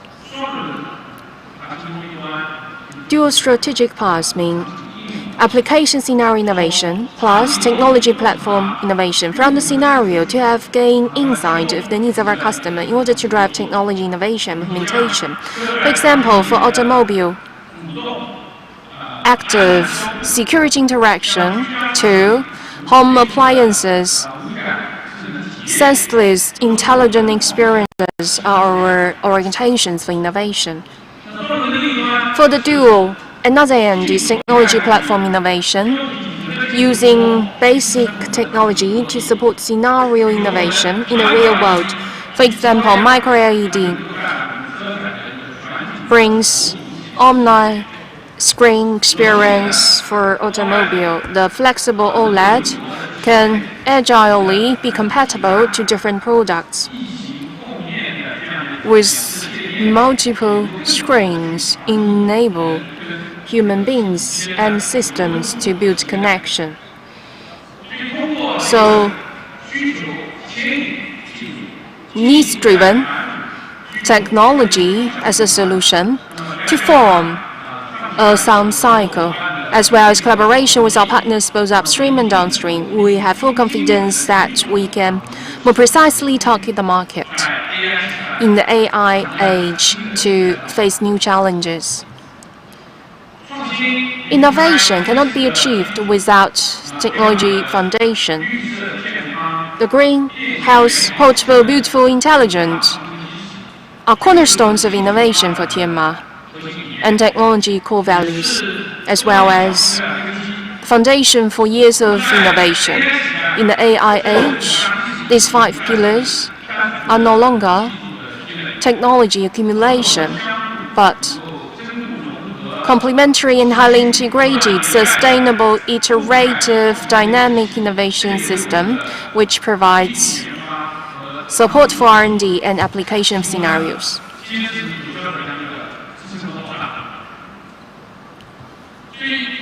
Therefore, based on the 5 pillars, we have built 4 core technology platforms.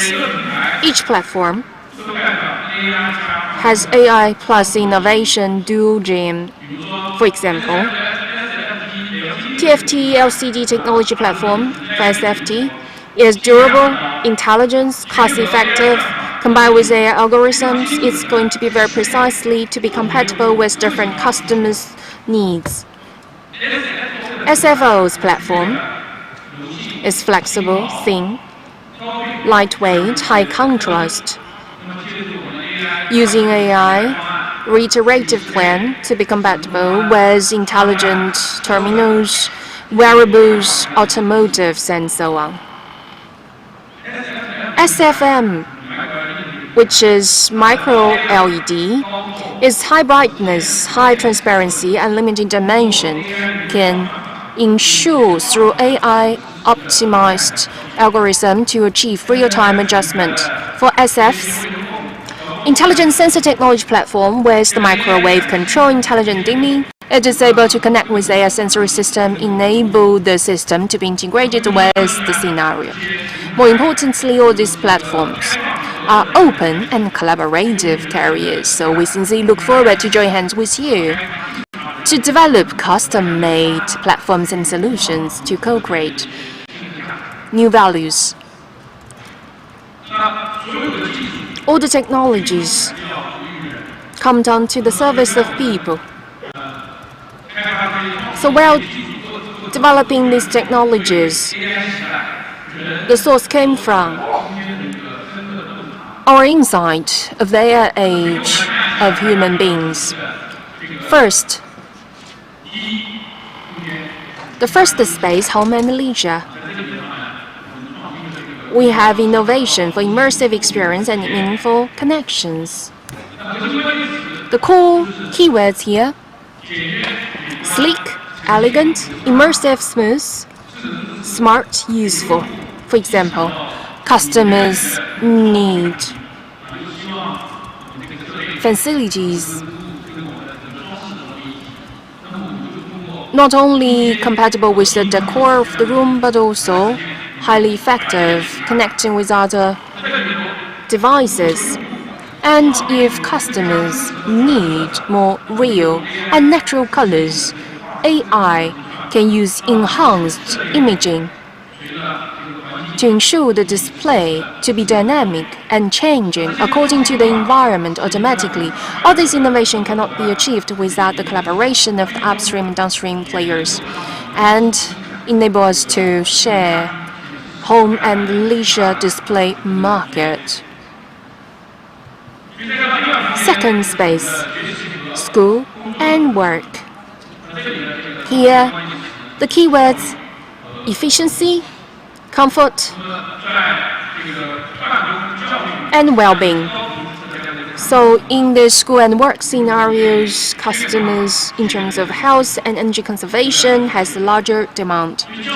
So for teachers and professionals for a very long time, they use the display. It's very important to care for their eyes. For our enterprises, while in the development process, we aim for low carbon and green development to conserve energy. Therefore, we have this new technology called One Net Low Light Eye Comfort, which is enhanced clarity, zero blue light hazard, and auto adjustment, ensuring the comfort in health scenarios, which is reliable.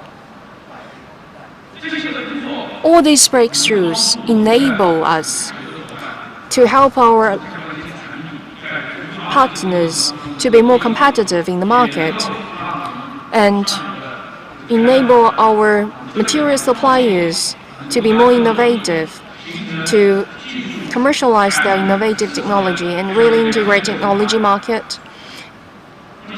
Now, third space, transportation and mobility.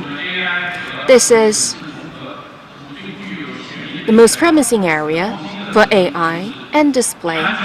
Innovation for safety, intelligence, and human-machine interaction. In the automobile, display is no longer an information output, but a safe interaction hub. We collaborate with the industry players in automobile, from sensors chip suppliers to automobile companies, to develop intelligent interaction and sensoring solutions, for example, using AI to recognize the driver's status, enable the display screen to adjust accordingly in terms of light and content. Another example, display can be combined with the decor of the automobile to be more aesthetic. We stay committed to putting safety and reliability as the priority, because only through this way we're able to, in intelligent automobile trillion US dollars market, to share our opportunity. Out of the physical space, we have the X space, intelligent interaction. That's the AI age new sphere, untapped potential. The feature is seamless presence and multidimensional perception. You could imagine through 3D technology, remote meetings can be more real, like face-to-face. And through technologies, the display technology can understand our touch. And using technologies, we're able to break boundaries of space and time. So all such scenarios are being realized in collaboration with our partners.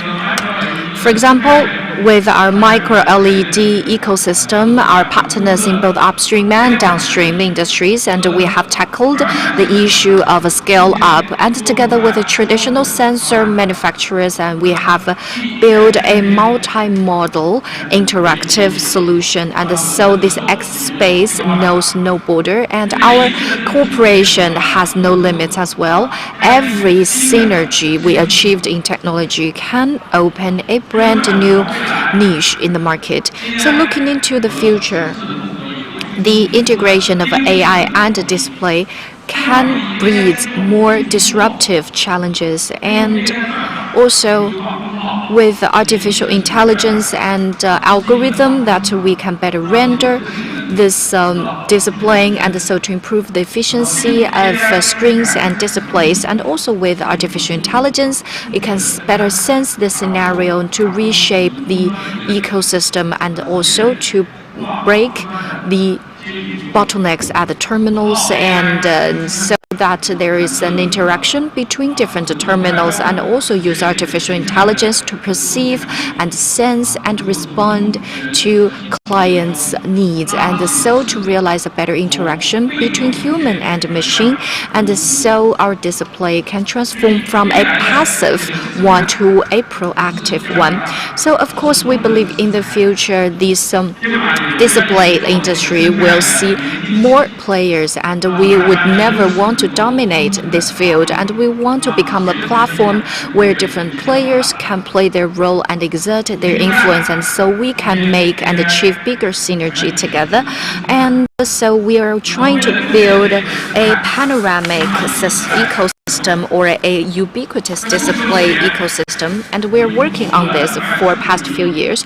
In the past 5 years, we have invested 14.5 billion RMB in research and development. In the future, we are going to increase this investment into 30 billion, and this is a commitment made for our innovation and made to our partners. And also through synergy, collaboration, and incubation, we will transform such an innovation into actual practice, and we build the very first multi-platform silicon-based platform, and also micro-LED ecosystems, so to help our partners reduce their cost of research and development and accelerate the translation and transformation of research results.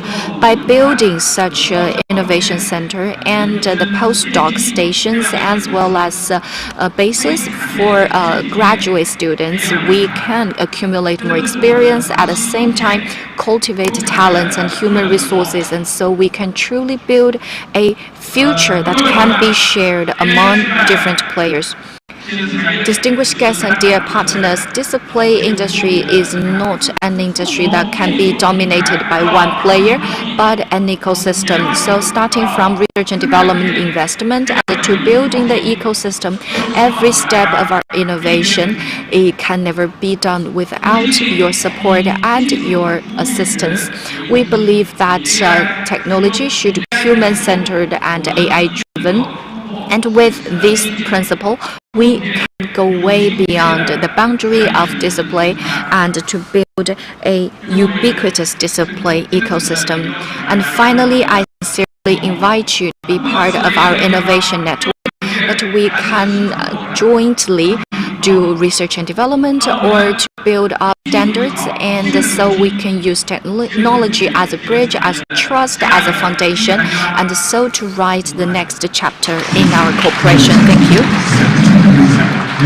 Thank you very much, Mr. Qin, for this presentation. And I believe with your presentation, we now have a more expectation and anticipation to our next generation technology. And now we're going to launch such new technology so we can witness together Tianma's innovative breakthroughs. So first, I would like to invite onto the stage Yang Jingjing from Tianma OLED Research and Development Center to launch the 创建 Visionary Craft OLED technology. Distinguished guests, ladies and gentlemen, welcome to the Tianma Technology Innovation Conference 2025. Now I am going to launch the new breakthrough technologies. September this year, we launched our sub-brand Tiangong screen for mobile displays. And as the very first edition of this series, this Tiangong screen is a consolidation of the panoramic screens, but also our best possible practice in display. And the core of this screen, this display, is to use our craftsmanship together with technology so that it is eye-friendly, vision-friendly. At the same time, it's aesthetic and can stand thousands and millions times of scrolling.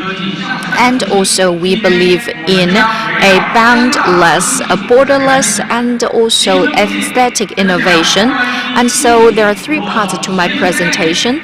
In the first part, I would like to walk you through our journey of how we translate our experiments in laboratory in actual practice. And second is that how are we using our innovation in aesthetics to make it more pleasing and friendly to the eyes. And finally is what kind of innovation we're doing in terms of color and brightness. And so through this, we can definitely expand and go way beyond the limitations of current display screens and to transform the warmth of technology to every users. And so in terms of this technology, one of the core technique we use is our HOI technology. Now with so many sensors and that are attached to our phones, that it might pose some challenges. And also with users using these their cell phones, their brightness might diminish, and also this traditional OLED brightness compensation accuracy is limited. And so to address this challenge, we launched the world's first 3-in-1 HOI, and using this HOI, then we can do lifetime monitoring and full screen fingerprint recognition, as well as ambient light adaptation, and so that it is freer, safer, and more comfortable. So what is HOI? That Tianma has transcended through the boundaries of potential and traditional technologies, and we have integrated the sensors into the panel, and so reduce the thickness of sensor by 99%. And at the same time, with this technology, we have improved the precision as well as ambient light precision by 40 times. And at the same time, with this built-in sensor, it can exert a huge advantage in terms of OLED monitoring, and so to address these issues in screen and display. And also with this, that at each angle and each area of the display, it can monitor the entire life cycle, and with algorithm that it can conduct adjustments to single area or the single color, so make sure its color and brightness is intact. And also with the traditional location or site of fingerprint recognition, and it's quite limited, and there are some error rate as well, that as 1 in 10,000. But with our full screen fingerprint recognition, the user can unlock the screen anywhere on the screen, and at the same time it supports multi-fingerprint recognition as well as palm biometrics recognition, and so to improve the convenience as well as its safety and security, and leveraging our HOI technology as well as its ultra strong light capture capacity. Then, whether in day or during the light, our screen can adapt to the ambient brightness and temperature to achieve a true ambient light adaptation, so to make sure that the user can enjoy a eyes-friendly and very convenient experience. So now we are launching this that's more colorful, safer, and more comfortable HOI screen. And so we are trying to make breakthroughs and in this boundaryless screen, and to make it better, we still need to work better in terms of our screen aesthetics with the upgrading and development of cell phones, and we are bringing the screen aesthetics to a higher level, whether it's scrolling internet web pages or playing video games or mobile games or watching videos. Now users have a higher requirement on this experience, but this aesthetics of such narrow bezels is no easy task, because it poses some challenges. One is that there might be these two black strips on the two sides of the screens, and also there might be what we call a panda ear on the angle of the screen. So with this, we have utilized LTPO 3.0 technology, and has optimized our left and right bezel, and has integrated 3 circuits into 2 groups of circuits, and so to improve and to shorten width of these black strips on the 2 sides of the screen. And also we have developed this with this new arrangement, we optimized the circuit layout and has improved the angles, and so to make sure that it is a true full screen and full corner and equal width full screen. And so this is our LTPO 3.0 Pro technology that, compared with the previous edition, it has improved by 30% the width of the black string, as well as improved the angle by 20%, and so at the same time it is aesthetically appealing and efficient. And with this LTPO 3.0 Pro screen is officially launched.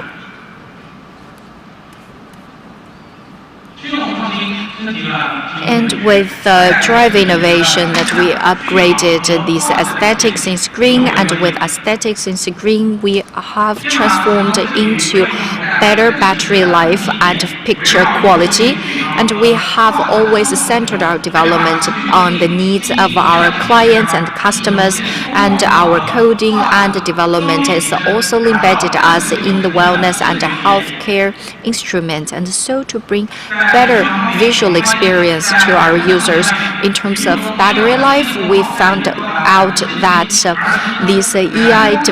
this screen consumes 77% of battery power, and for LED, OLED of blue light accounts for as much as 51%. And in this now in this industry, mostly we use the traditional fluorescent materials of TTA, but with the Tianma, we use a more streamlined NFB technology. So on one hand, we improved the efficiency of blue light and reduced the cost significantly. And the core of NFB is to adopt a area-based emitting mechanism, and so we can utilize these two areas and specifically or individually, and so to improve the efficiency of blue light. And in terms of green light, in our industry, that usually we use this subject-object mechanism. So we use one major material together with an assisting or accessory material. And with the Tianma, we have launched a sensitized fluorescence mechanism. And so with such a synergy, it can better utilize such a material and enhance its efficiency, especially in terms of light, green light emitting. And with our self-reliant innovation, our NFB technology in terms of blue light improved by 10% compared to industry average, and PSF improved by 20%. At the same time, our battery consumption, power consumption dropped by 12%. So to improve battery life with NFT technology. And in order to realize a better screen and experience, Tianma has been continuously developing our EL color gamut technology, but due to physical attributes and features, our traditional wide or ubiquitous color gamut instruments face several challenges. So in order to address such challenges, we have improved and combined it with our wide color gamut technology. It is low consumption, long life, but more color gamut.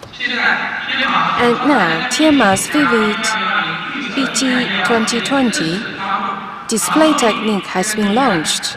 Long life, low carbon, more applications, and all real. Not only for the new frontiers, we are also using our craftsmanship to be far-sighted and predict the future. We believe the technology's significance is providing services to life.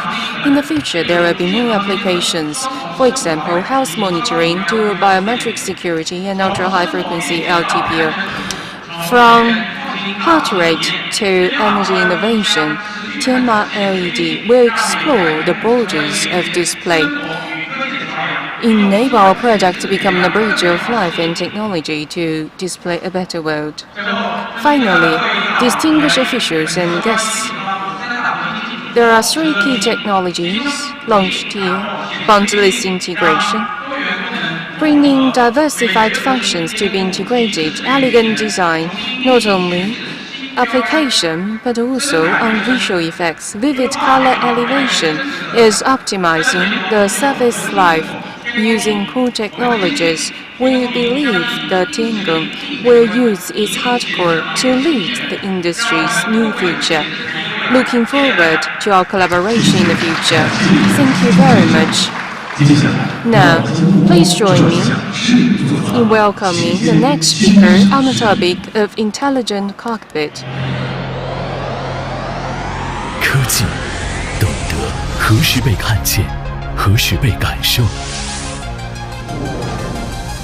座舱全景投影显示技术，超宽视域点亮，视野向前，安全至上，信息如影悬浮，打破屏幕界限，车规级高可靠性，价值始终如一，无惧环境挑战，看清世界，安心护航。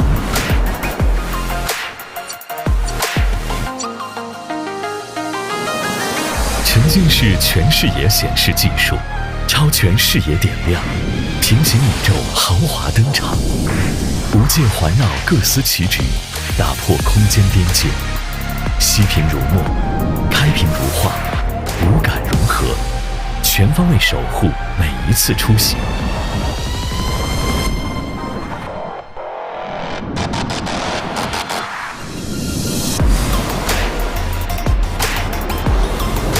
曲面质控显示技术，以优雅曲面造型勾勒掌控之境，以人性化倾斜角度重构支撑美学，响应迅捷如心领神会，安心全程相伴。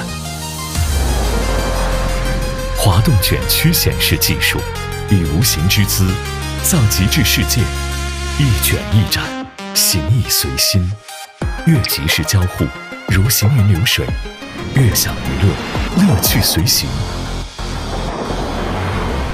绿色智能通信技术2.0，无形的连接是看不见的安全纽带，瞬时响应，无间断连接，划破信号壁垒，从容驰骋，一路安心。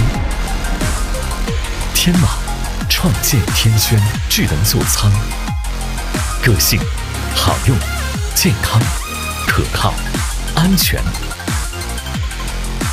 创建天轩，好车就配好评。创建天轩，沉浸式座舱，曲体式。In the future, immersive cockpit, panoramic view, upgraded experience. Let's invite Ms. Liu Chunfeng from Tianma Microelectronics R&D Center to introduce the cockpit panoramic projection display technology.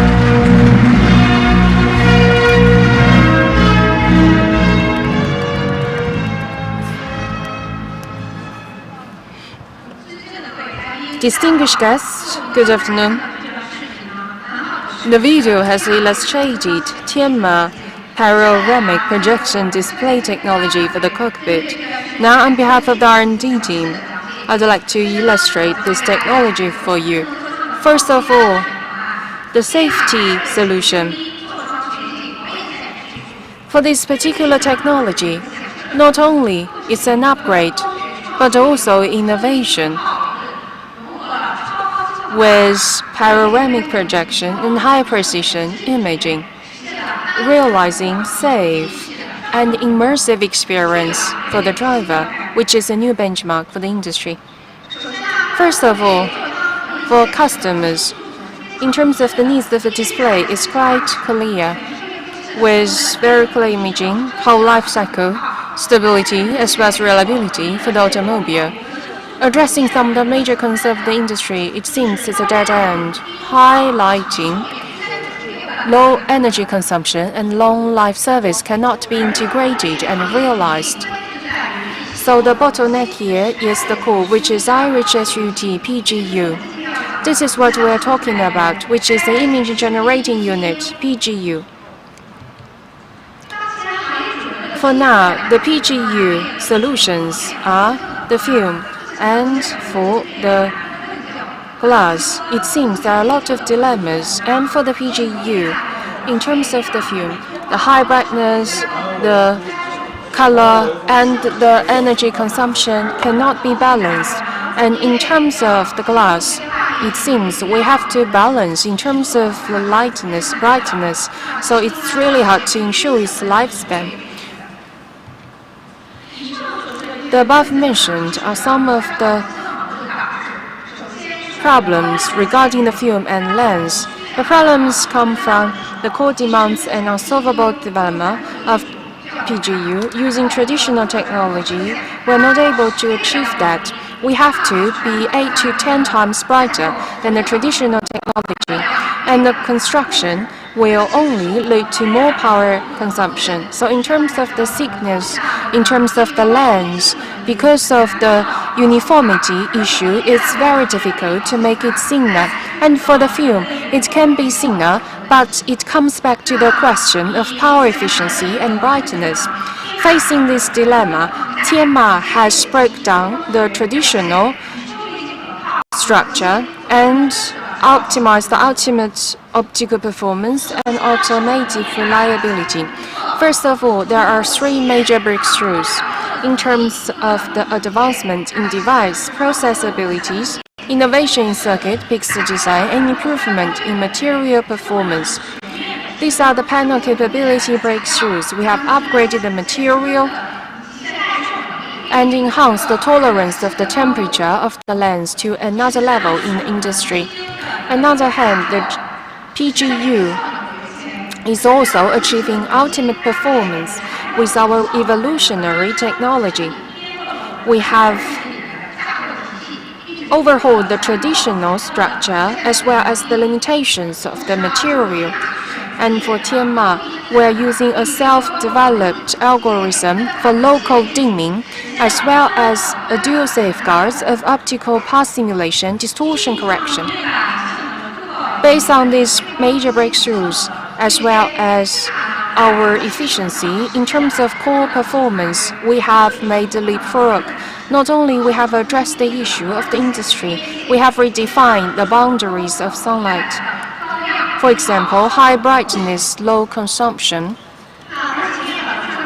In terms of penetration rate, it has increased from 6.5% to 17%, 9% ahead of the industry average. And the 6W, 12,000 CD per square meter, has dropped to 40%. And with our algorithm, we are able to enhance the contrast. The brightness can reach a mini peak of 100% single zone. Now, the shape, in terms of the slim body, it's about 14.5 millimeters. This is in line with the major trend of the slim design. And the compression has exceeded 50%. Another is 2 times 2 dimming zone. It's more than 95% in terms of luminosity and brightness, which has increased the industry average by 10%. The third, the brightness and color. Lifelike color with natural depth, we're using TFS LED with KSF phosphor LED, ensure the white color gamut of NTSC of 85%. Under high temperature, the brightness can still be maintained. Finally, in terms of reliability and security, the temperature resistance exceeded 105 degrees, and in 85 degrees, the derating has reached 60%, which is far exceeding the average of the industry, and past 1,500 hours of tests of automotive-grade reliability, and really addressing the bottleneck issue we've just mentioned. Reviewing our innovative path, the HUD not only is a display technology upgrade, but also it is an innovation in terms of security and safety as a safety barrier with vivid and colorful slim design and borderless screen, which is ultra thin. It is also ensuring safety and durability. This technology's success is a result of integration of the industry as well as R&D, and it is also providing a new outcome for the industry. Looking ahead, Tianma will continue based on the trend of the development of the market and the needs of our customers to be deeply rooted in the industry of R&D. The above are what I'd like to share with you on our new technology.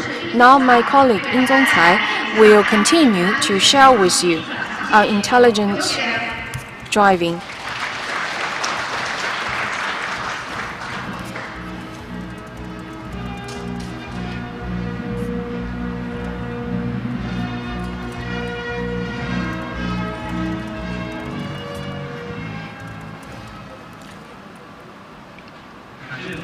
Thank you. Thank you.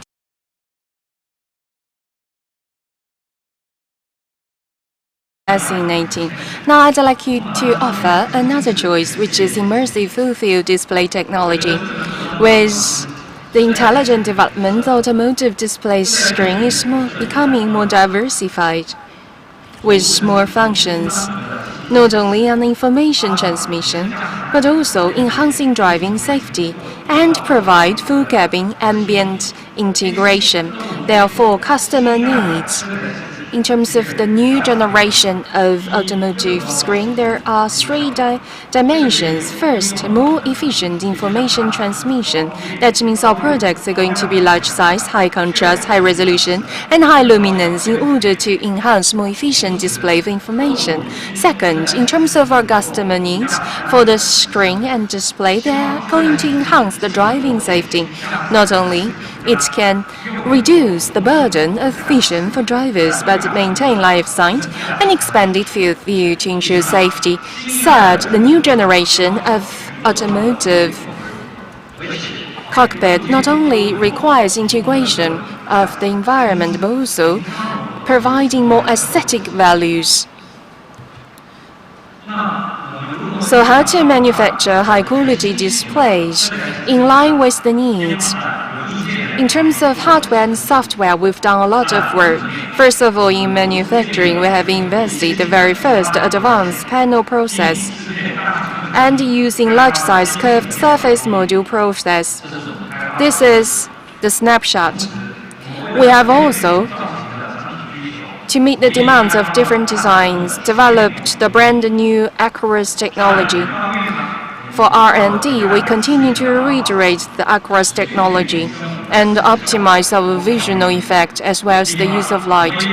We have also introduced camera plus display fusion system while ensuring driver safety, provide more scenarios for application. Based on the above-mentioned technology, we have brought you a 49.6-inch super large size screen with 1.25 plus meter ultra-width giant screen view and provide 8K ultra-high resolution to ensure in one screen everything can be displayed. And compared to the current solutions that we have eliminated the physical boundaries between different screens and as well as reduced the latency of display, and so that all the information can be switched and very seamlessly.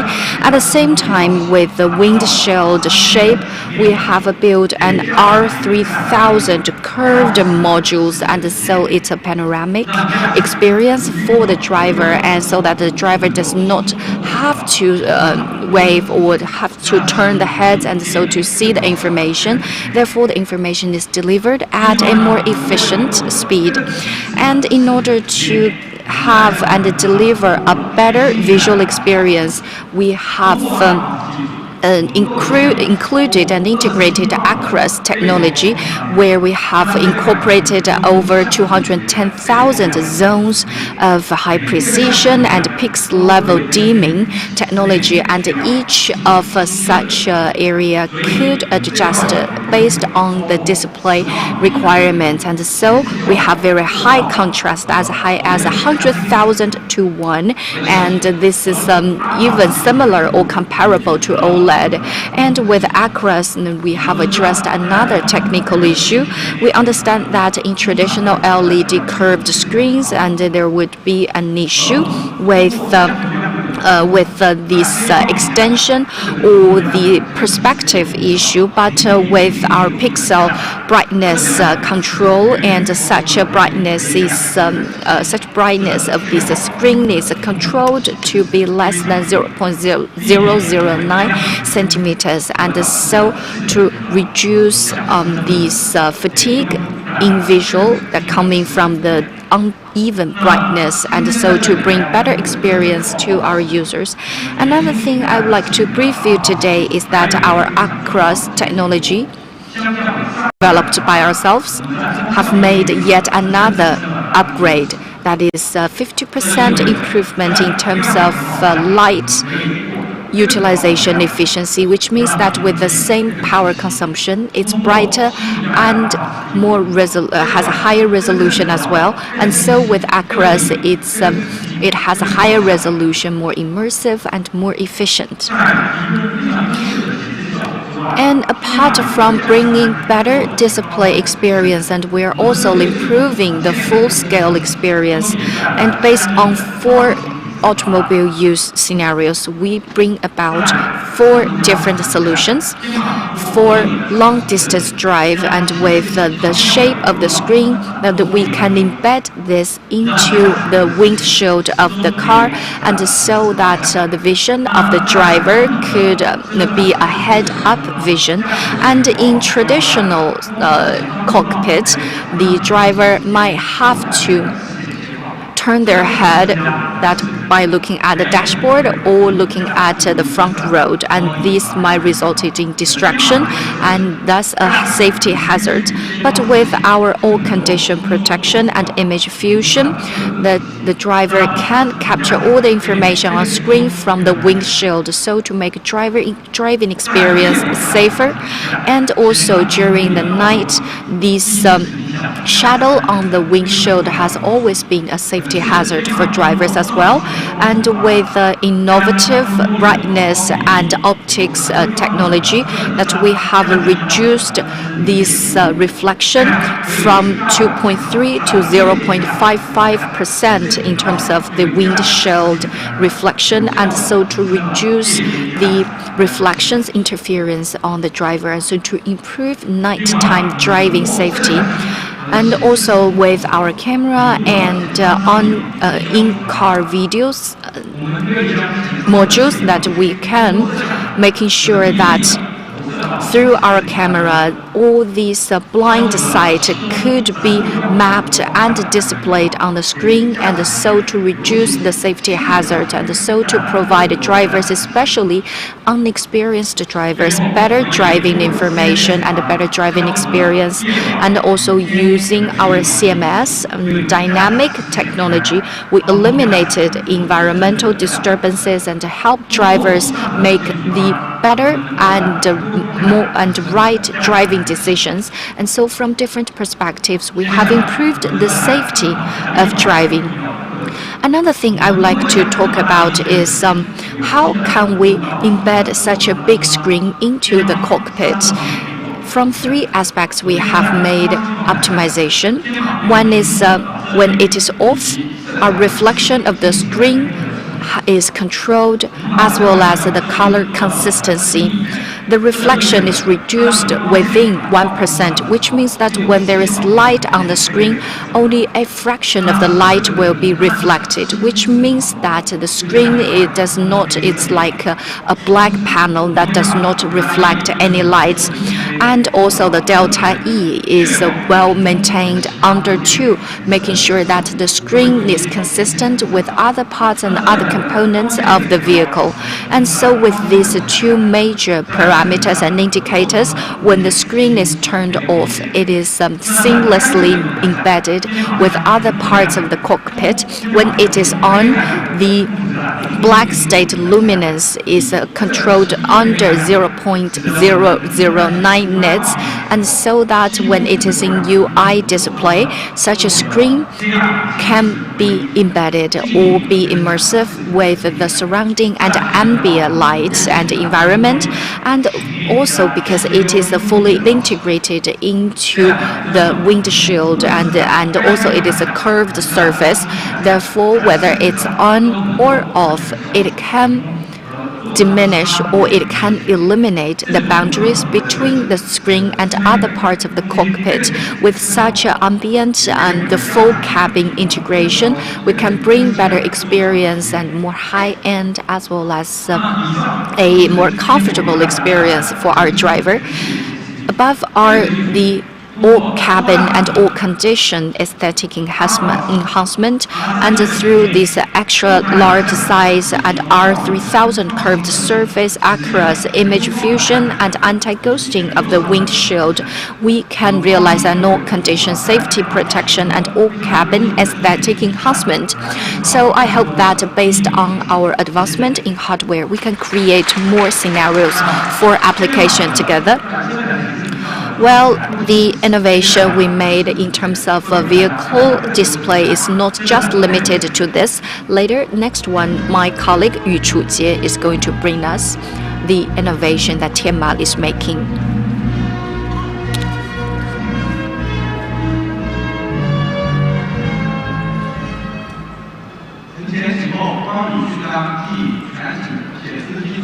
then after the panoramic display technology launch, I would like to walk you through our curved smart CID technology for vehicles, and so that we can understand how curved smart CID technology can bring us better experience.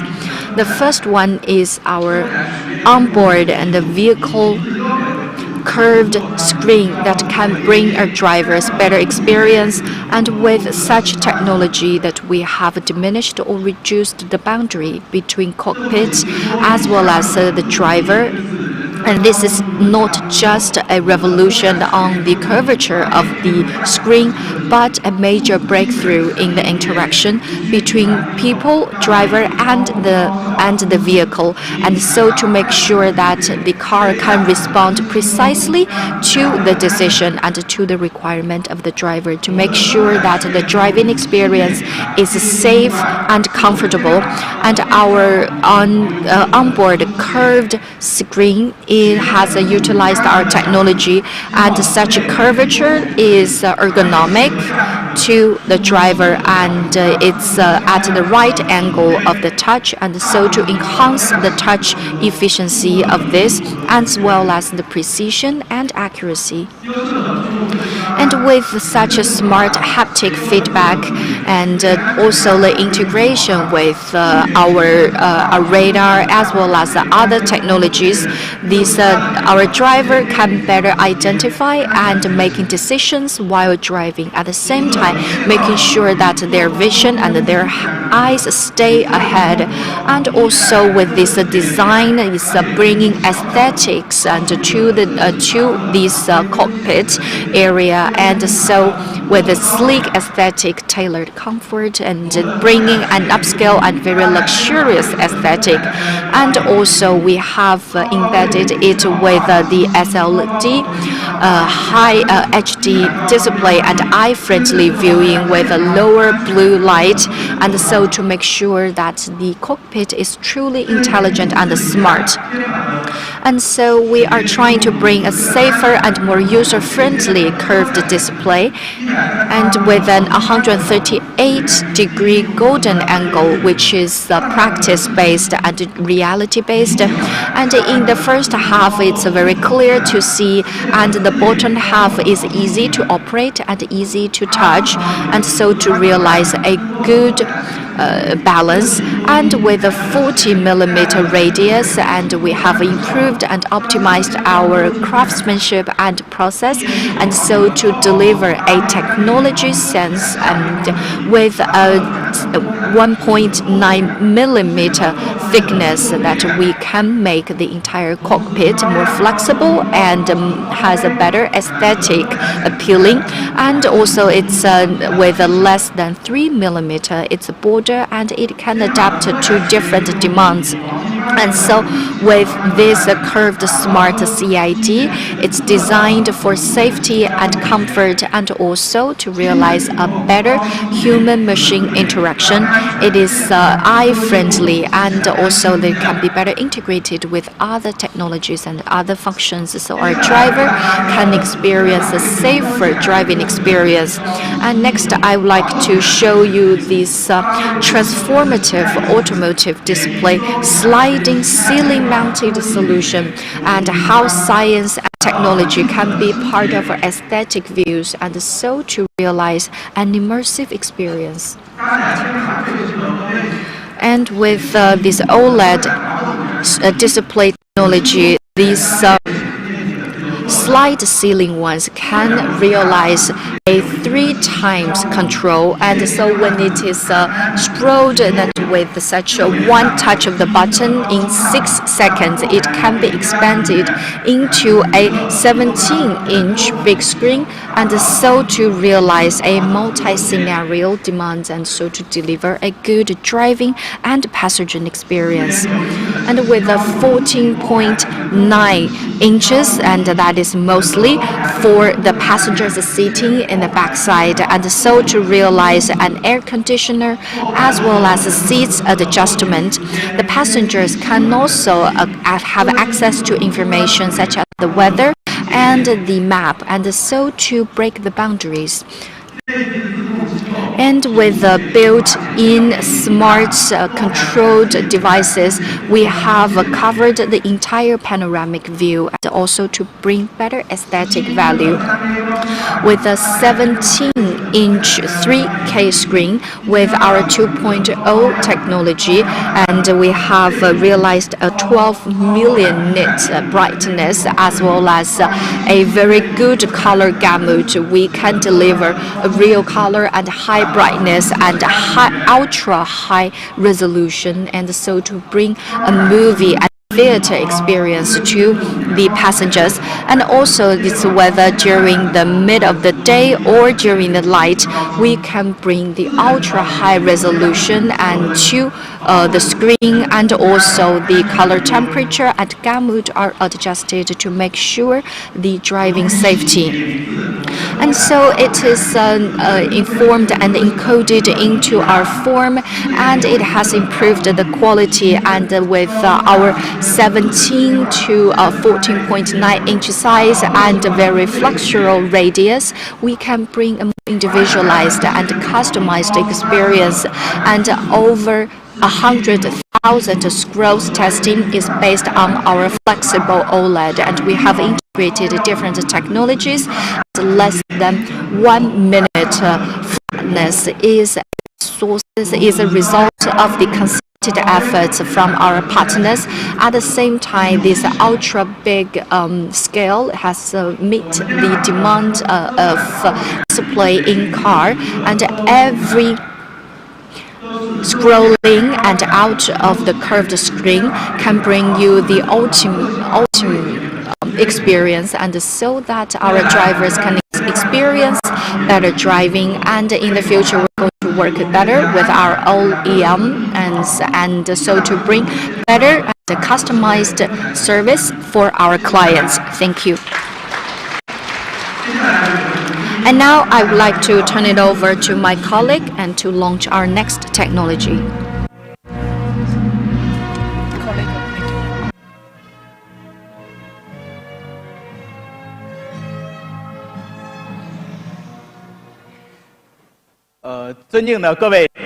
Distinguished officials, experts, good afternoon. It's my great pleasure to see you again. It's also my great pleasure, based on the automobile new technology, to show you our green intelligent communication technology 2.0. Reviewing the history of communication, it was a history of connecting people, information to everything in this world, from 2G, 3G, mobile internet to Internet of Everything, to what we have now. 5G is building a new pathway for Internet of Everything, and 5G Plus will build space, air, ground, sea integrated communication network. Right now, although 5G technology has been widely used and with AI technology has enhanced connectivity, but in terms of width and depth of 5G connectivity is insufficient. There are areas where signals are not able to reach. So for the new 5G map, it is building space, air, ground, sea integrated communication. It is using ground network as a base to extend to the air, ground and sea to break barriers of connection and achieve seamless connection around the world. In the 5G world, we will really connect everything through multiple devices, anywhere, anytime.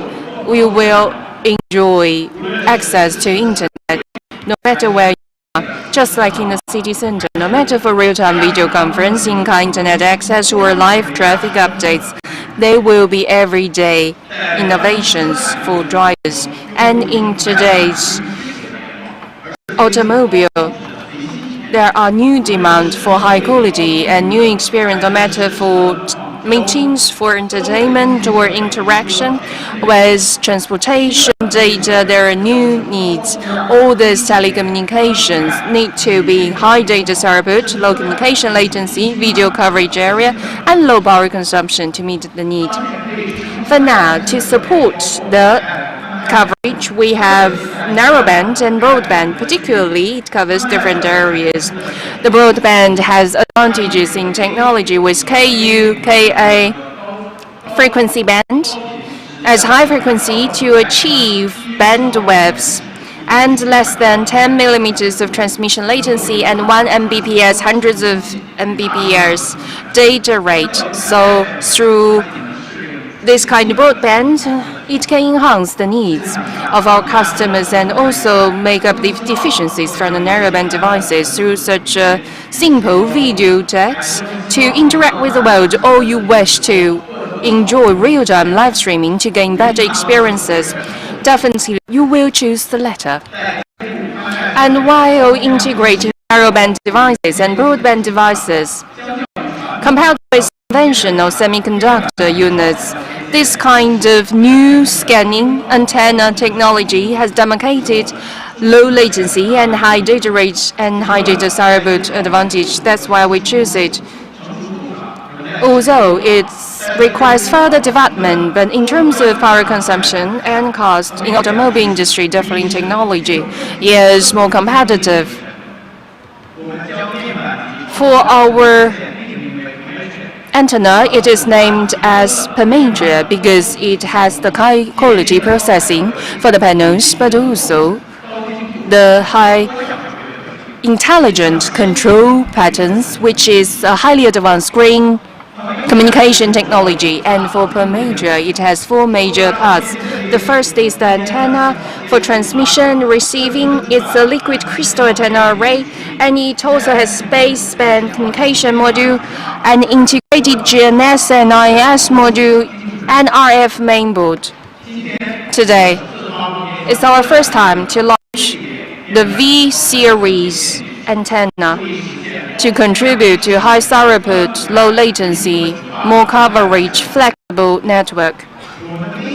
Our V-series has high broadbands, quick response, and highly flexible in terms of polarization. It is really beneficial for those transmission scenarios which there are higher requirements. This high-performance version using more antennas and bigger diameters in order to enhance the benefits of the antenna, as well as the volume of the transmission routes in order to achieve greater growth. And this high-performance version has also benefited from its function in terms of switchable polarization. So 6 degrees of maximum axis scanning angle has been achieved, and you're able to switch between LHCP or RHCP. Tria's high performance has 4 advantages. One is high gain, which can boost internet speed, enable big data to be transmitted, and its faster scanning speed can reduce communication latency to the minimum to ensure the communication is smooth and reliable. Wide scanning angle enable the antenna to meet the demands of more complex scenarios. Even in high-speed motion can ensure connectivity. And its reconfigurable polarization is also ensuring flexible multimode communication in the sea, ground, and other area of spaces to enhance the quality of the signal as well as stability of communication.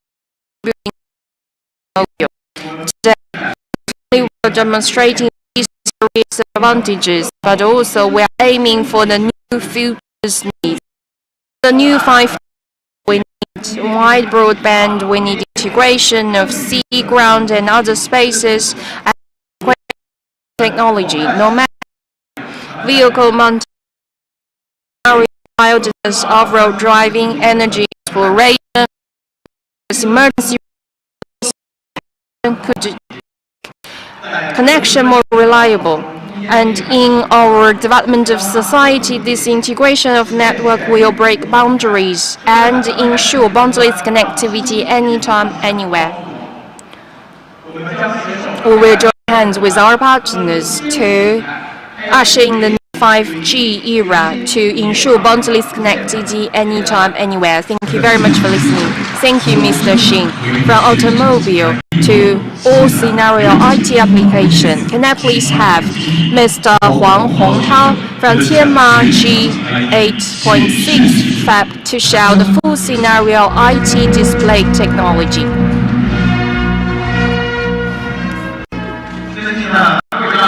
Distinguished guests, good morning, good afternoon. It's my great pleasure to share with you Tianma's 2.0 IT display technology called Leaf.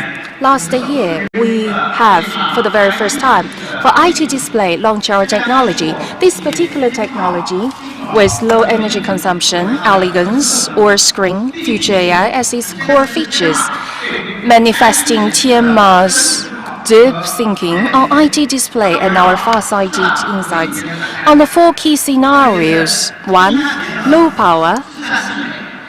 2nd, elegance. 3rd, all screen. And 4th, future AI. Based on all these 4 concepts, Tianma has explored the cutting-edge technology for IT display and contributing new ideas. And this year, it's our great pleasure, based on Tianma's technology available, to launch Leaf 2.0. Leaf 2.0 has high broad screen, active area, and expanding oxidation technology and its application in all scenarios. We know that for IT display, there are several challenges. No matter for lithium, screen or desktop, they are the major displays we use in our lives. Not only they are very important for our productivity, but also ensuring our experience of entertainment.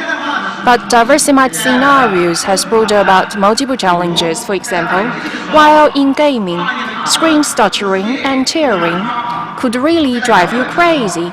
In entertainment, severe ghosting and blurry motion can really interfere your operation, make your eyes tired. And in office work, we are worried about the high power usage, while the battery might face anxiety. More disabling the blue light and gaming require different devices. Really, we can't use the same machine. In order to address this issue, what do we need? First, we need high frequency, fast refresh rate in order to ensure smooth operation in gaming, instant response time to prevent any blurred image. We also need a long battery life by low power in order to get rid of anxiety. Also, we use dynamic frequency to ensure smooth VRR. Not only we need this, but we need that, right, for our customers. In order to meet the diversified needs as mentioned above for our customers, we have in Tianma, based on our technology, combined with our R&D results, developed the new low-carbon materials and precision driver circuit to make leapfrog. Embracing the momentum, exploring new possibilities, pursuing excellence is our philosophy. This is our Leaf 2.0 IT display technology. The core leapfrog, yes, is low frequency, power saving, compared with the 15 Hz through oxidization technology as well as EDP 1.5 technology. In terms of low frequency, we've achieved a new breakthrough. In terms of low frequency, it can greatly enhance the efficiency of energy. For example, when it's 144, it can be reduced to around 20, and the power consumption can be reduced by 27%.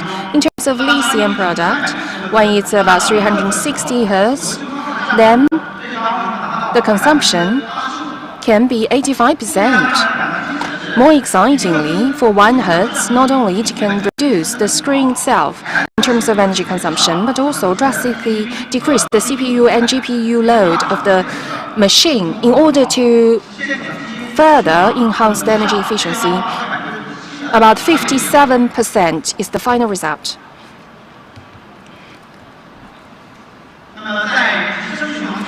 Apart from long service life, Leaf 2.0, of course, paid special importance to ultimate performance. Through low-carbon materials, we are able to achieve flicker-free and artifact-free viewing, enable the performance of the display not only to be flicker-free, but also ensure a seamless experience which is more comfortable and immersive. Only 1 Hz, is that so? Not only, of course, not only supporting low frequency, we're using the VRR Pro intelligent technology, using multi-scenario high frequency, no tearing, and smooth switching technology to establish from 1 Hz to 360 Hz wide frequency optimization. This is the only one in the world. What are we going to do with this variable refresh rate? It can be adjusted according to application scenario automatically. While it's not working, it's able to be 1 Hz. While reading, it's going to be 20 Hz for more high efficiency. And in everyday office work, it's going to be 60 Hz. And in gaming, it can be switched automatically to 360 Hz.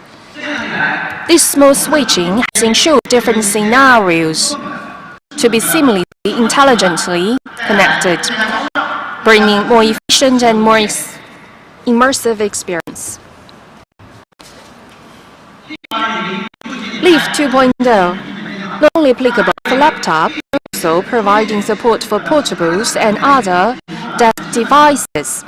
For example, a 14-inch to 60-inch display by using Leaf 2.0, it is able to improve areas. First, lightweight design enables it to be more portable. Second, 1 to 360 frequency rate can really support frequencies, particularly outdoors, offices, home appliances, and so on. More importantly, the Leaf 2.0 can really reduce the energy consumption without any complex battery. Only you use mobile phones or chargers can really run it. More efficiently used, anytime, anywhere, more immersive. 以上就是天马。 So these are the introduction of our Leaf 2.0 technology. But before I draw a conclusion, I would like to add another major breakthrough in terms of a desk display, that is Everest.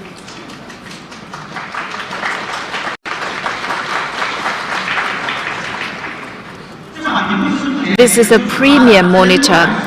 The making is a global debut, and it is mostly used for esports and desk scenarios, and it has realized the highest POSD of 610 Hz and with very high resolution and refresh rate. And with a 610 Hz refresh rate means what? We understand that most of the office computers can reach a 60 or 120 Hz refresh rate, but with our Everest, it's or with esports, it starts as low as 140 and to a little bit over 200. But now with our low latency panel driving technology, we have enhanced the refresh rate by 2 times or even 3 times, so that within 1.6 milliseconds, it can refresh the entire frame. And this is far slower, it's far quicker than the reaction of human eyes, which means we can realize a 0-second latency. And 610 refresh rate means that it can reduce the performance lost and to realize a zero latency, and which means that regardless of the screen card you use and display you use, you can making sure that the player has the best playing experience. And apart from this very high refresh rate, with our new fast response materials, we have optimized the G2G 1 millisecond latency. It means that the screen is refreshed very rapidly, and also this screen or this refresh that are reflected at our retina is also very fast. So each refresh is a very high and ultra resolution, and with the zero pressure and so zero stress and zero blur. And Everest has also break several records. And in order to support the 610 Hz refresh rate, that we have used and embedded a P2P communication protocol and a transmission rate with ultra high frequency data transmission, and so to reduce the signal latency between servers as well as the terminals, and so to make sure an integration between the player and the machine, and so during the esports they can have the best possible experience. Visionary innovation, new frontiers. This summarizes our exploration and pursuit. In the future, we will dig deep in this field and with low power, high image quality, and high frequency, wide frequency, and low frequency as our principle, that we want to further develop our ultra high TR and dynamic backlight control system, and also with high CR, high ACR, and gamut, and so to realize a separate screen display, and with our oxide technology to improve our frequency, high multi-frequency driving and high mobility oxide. And we are also working with our partners and to work together, and so to explore the unlimited possibilities in the IT display. Thank you. Thank you very much, Mr. Huang.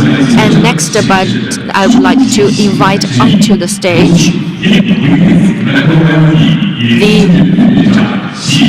Mr. Xi Kerui, the Vice President of Tianma Micro LED Research Institute.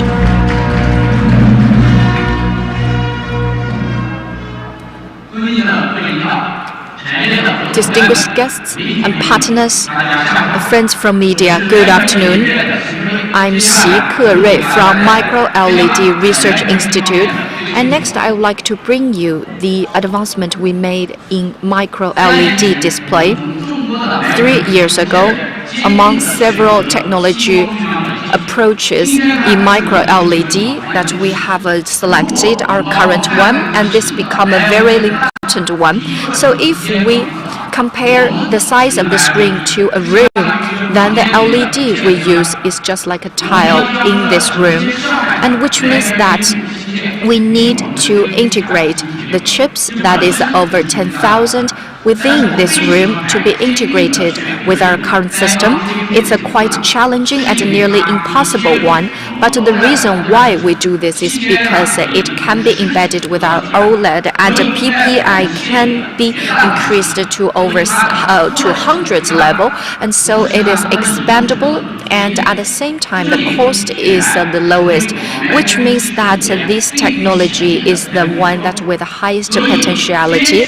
So to do those difficult but right thing is our strategy with our micro LED team, and also our innovative spirit with Tianma technology. And with micro LED, we used the transparent and these with our screen patch scenarios. In the past, with our laser development and our CCPC technology, we have been making innovations and to improve the industrialization of these micro LED. So first is our proprietary CCPC technology that based on the traditional voltage control circuit, we have compensated it, and so to improve the efficiency, and so to enhance or to lay a foundation for a even brightness of our display. It's just like our cars or automobiles that are running on expressway. Whether the car drive is smooth depends largely on whether the road is smooth enough, and so far such technology has already been authorized in several countries, and including United States and European countries. And second is our proprietary HEM technology, and with this HEM technology together with our chips and the TFT technology, it can bring us a better medium with a higher precision. And so with this crypto technology, that it's with a physical reaction, and compared to the traditional reaction, it's more controllable. And in the traditional reaction is a chemical one. So our lithographic process is better, and so in this way we can enhance our bump formation with a very high yield bump formation and higher PPI.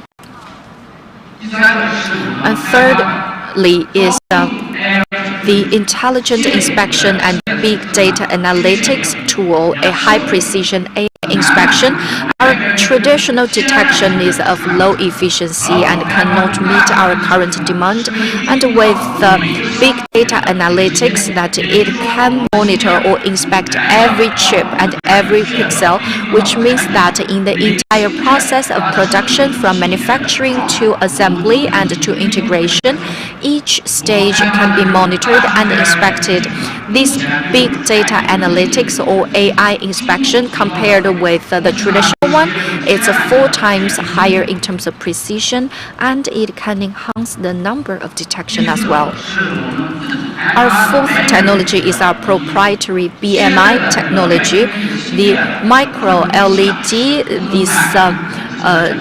before this being mixed, our micro LED cannot meet our demand, especially we need a laser transition or transfusion, and with being mixed integration, that we need to treat several micro LED chips as a big chip, and so it is better integrated with this BMI technology, that all our products that are patched and can realize a 98% module brightness uniformity, and at the same time improve the COW utilization by 60%.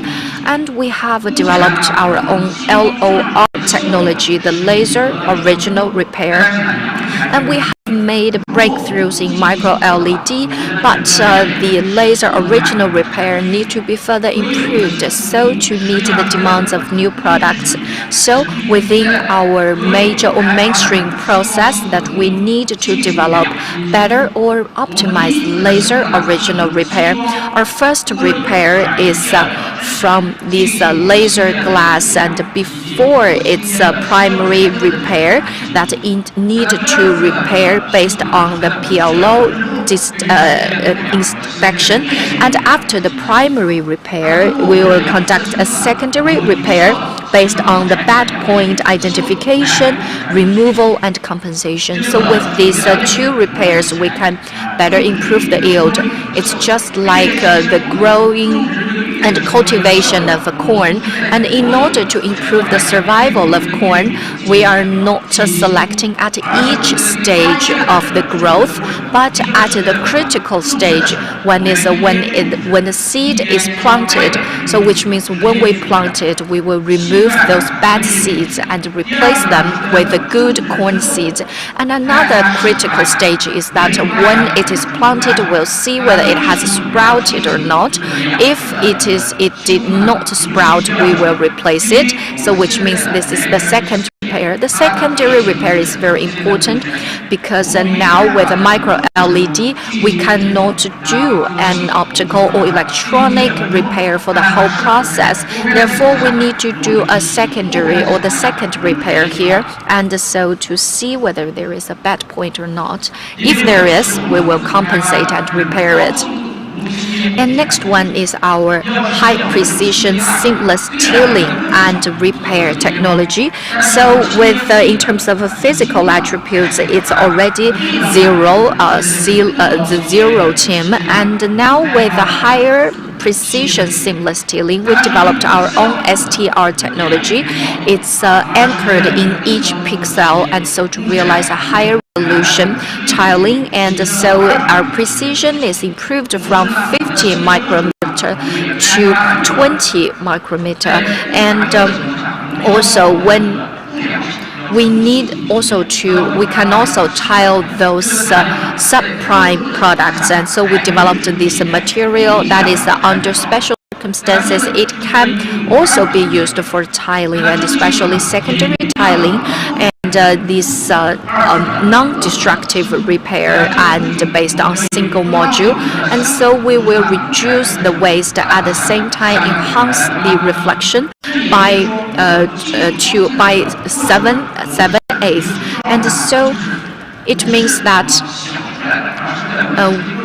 all such advancement, all such technology is not just an idea that popped out of our head. All such advancement were made based on our actual practice and action, and then based on these technologies, and we have consolidated all such 6 technologies into our technology path as well as products, and so to push forward industrialization and to address the issues of efficiency and application. And in this process that we bring the first, the PID technology. So that is our 108-inch micro LED tiled display, and this is a full laser technology made that every step we used a laser that starting from the strip and to the assembly, and we can use this and to make it a tiled 108-inch and also reach a 98% uniformity, and our yield is 99.99%. And since this is a standardized module, our 4K products is used 128 micro LEDs and with 1,500 nits in terms of peak luminance, NTSC over 150%, border less than 20 micrometer, and reflection SCE of 1.7. Tiled. Apart from this, we have also brought this is the newest inch ultra narrow border transparent display with a peak luminance of over 5,000 nits, and the PPI can reach 102 NTSC over 20%. Than 2.5%, and a border of less than 0.1 millimeter. And with also we can tile it with other screens so to bring us more flexible products. Starting from 2017, Tianma started to deploy our resources.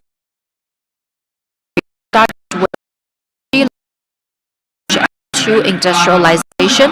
Now we have launched several industry associations and launched several products which have facilitated the development of the entire micro LED. Here I would like to thank governments as well as research institutes and universities, and we will work with you to further develop micro LED. Thank you. With us. Ladies and gentlemen, come to the most exciting moment of today, the Tianma 25 New Technology Release Ceremony, which has its achievements, wisdom, and innovative spirit. Tianma's aren't about to make a stunning debut. First, let's invite our release guests to the stage with applause. They are Chairman of Tianma Microelectronics, Mr. Chen Wei, President of Tianma Microelectronics, Mr. Wang Lei, Technology Representatives Feng, Yang Jingji, Liu Chunfeng, Ding Zongcai, Yu Chujie, Xing Yifan, Wang Hongtao, Xi Kewei. A warm welcome to the stage. Please place your palms on the energy ring. Please follow the stage for this exciting moment. Please use your palm on the energy ring. Please join us for the launching ceremony. 5, 4, 3, 2, 1.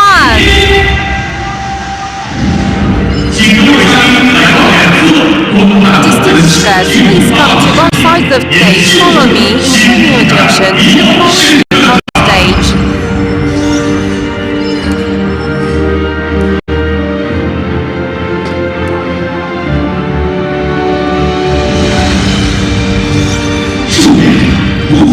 is not just a technology release, it is a visionary insight into the future display ecosystem. Each new technology aims to bring users an unprecedented ultimate experience.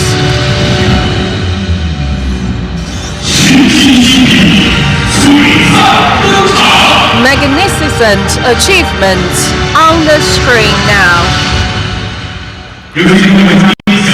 Distinguished guests, congratulations. Here, we are ushering the new technology achievements, recording this milestone moment for 2025 Tianma Innovative Technologies. Osama, for this precious moment. Dear guests, a group photo, please.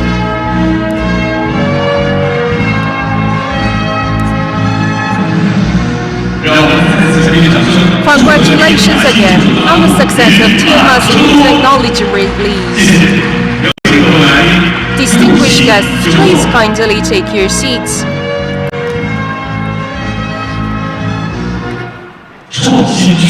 Innovation drives development, responsibility leads the future. Now let's warmly invite President of Tianma Microelectronics, Mr. Wang Lei, to introduce the Tianma Microelectronics Sustainable Development Report.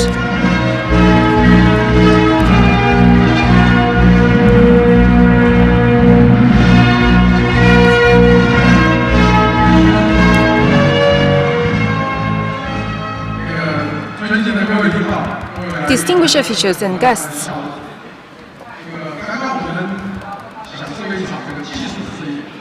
we enjoy the Feast of Technology.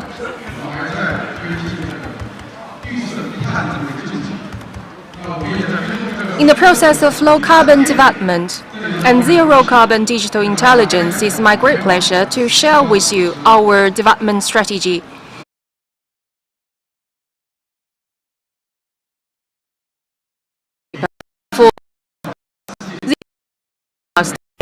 To our vision for a low-carbon future and promise by 2025 we are going to be 100% of power supply and set up medium-term and long-term goals.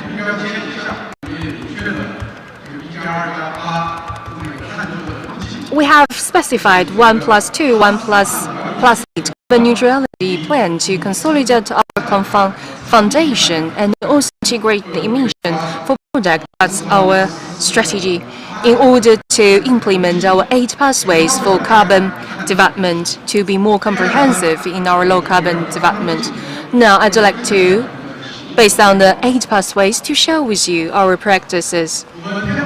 For Tianma, we've stayed committed to build a cleaner and more efficient energy system up to now. In terms of PV, our installed capacity has exceeded 8.09 megawatts. Our annual power generation exceeded 10 million kilowatts per hour. And looking ahead, this is going to be even greater development next year. It's going to be 116 megawatts in terms of total installed capacity, and annual power generation will be over 120 million kilowatts per hour. The carbon reduction will be over 60,000 tons of carbon dioxide. And our green electricity has exceeded 100 million kilowatts hour. By 2030, the green electricity will exceed 700 billion kilowatts hour. And we are also developing energy storage.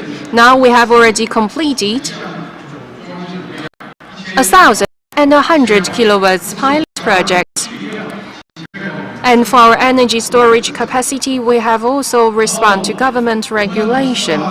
Meanwhile, we will continue to expand our green electricity proportion. By 2050, 100% will be renewable energy in terms of operation. And in terms of energy conservation, efficiency improvement, and carbon reduction, there are many plans as well. For example, AC to DC conversion project, optimization of chiller systems, And in terms of carbon reduction, it will exceed 100,000 tons per year. Another thing I want to mention, we have the very first energy reduction base, which is really a benchmark in the industry, can reduce 130,000 tons of and will further contribute to low carbon development and be a forefront runner in this area. Now, resource recycling. We have implemented over 50 water conservation projects with a water saving of over 7 million tons annually, equivalent to 5 big reservoirs. And in terms of waste, for example, the gas liquid has established recovered project with an annual waste reduction of over 5,000 tons. That's the stripping waste. For Tianma waste liquid treatment system, we're able to save over 1.7 million kilowatts hour for annual power, with 700 tons of carbon reduction. All these data have showcased our endeavors, no matter for resource recycling or circular economy. Meanwhile, in green and low carbon products, we have laid a solid foundation. For the product footprint, investment capability has exceeded 100%, and we have completed over 36 products for carbon calculation. And in terms of low carbon technology, we have made major breakthroughs in terms of MPA, as well as EL devices for greenhouse, establishing a great framework for the low carbon products.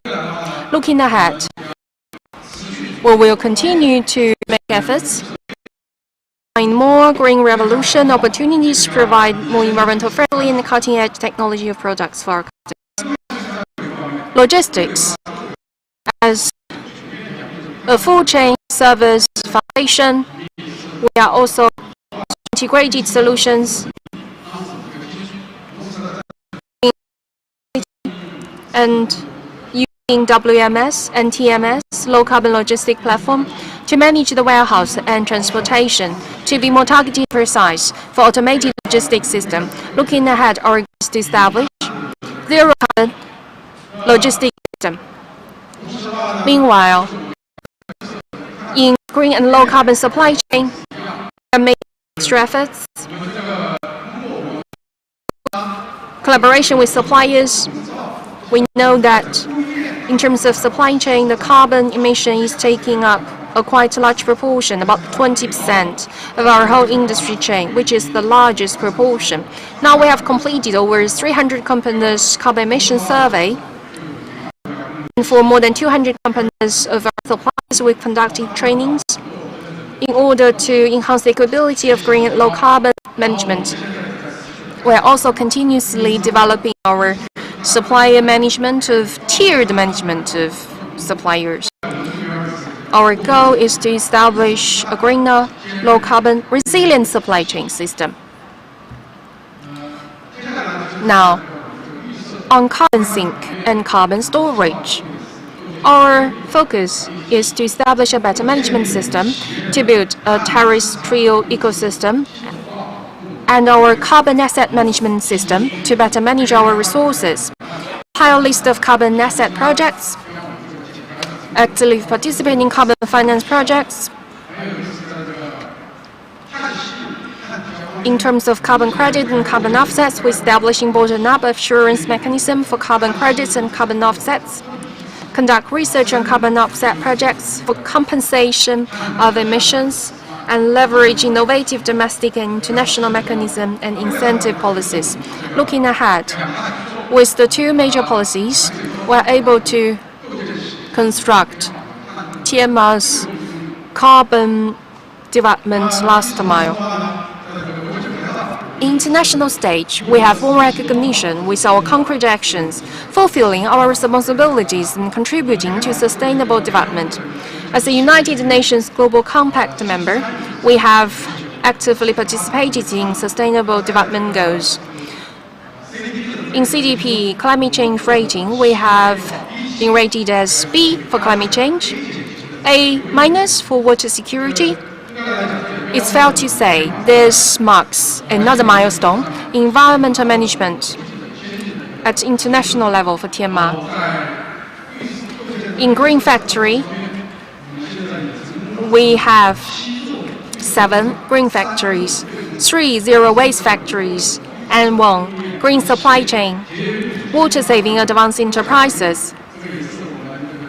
This is also a great achievement for us, green development. For green and low carbon development, they are the future and defining feature of our future. We firmly believe that looking ahead for the green future, not only we are witnessing the future, but also have the responsibility to create a better future. Let's join hands and usher in a better future together for a greener, more intelligent future. Thank you. Thank you very much, Mr. Wang Lei, for sharing with us the sustainable development for Tianma.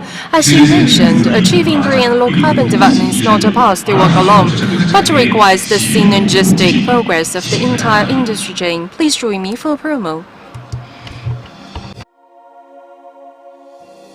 世界始于一眼所见，所见皆因光而生。天马从科技点亮，溯光而行，致力于让世界更加美好。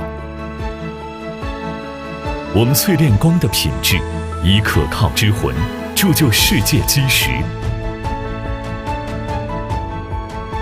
我们拓展光的边界，以声色万象拥抱价值共享。我们传递光的温度，以同行之心守护未来生长。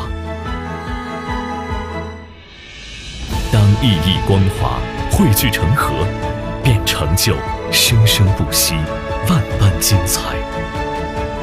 我们用心发光，共映韶华。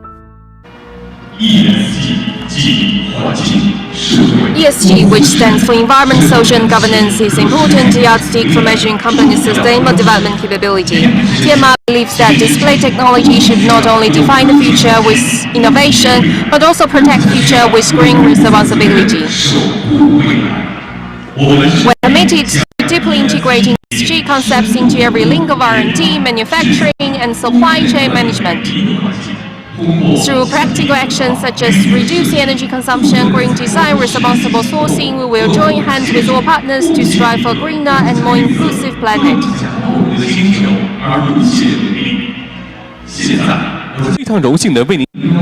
And now, with great pleasure, I would like to invite onto the stage our partners and so to join us to launch the ESG Green Planet Initiative.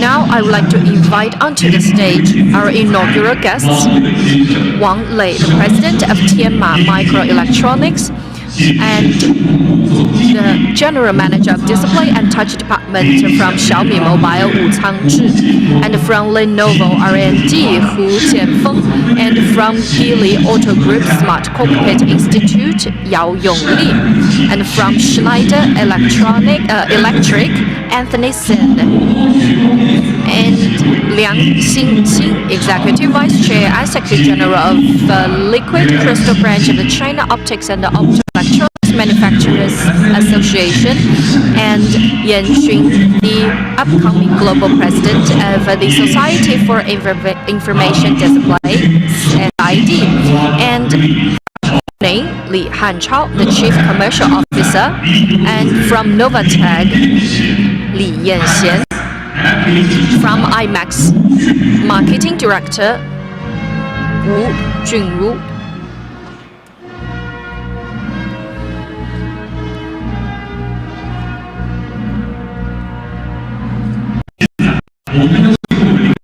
Now I would like to invite you to put your hands on the button that signifies green and future. Please press the button.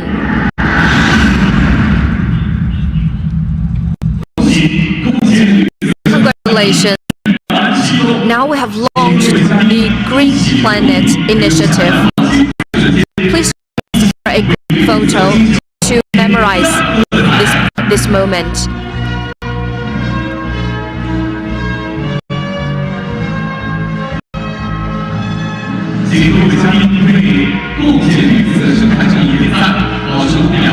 And please hold for 5 seconds with a thumb up.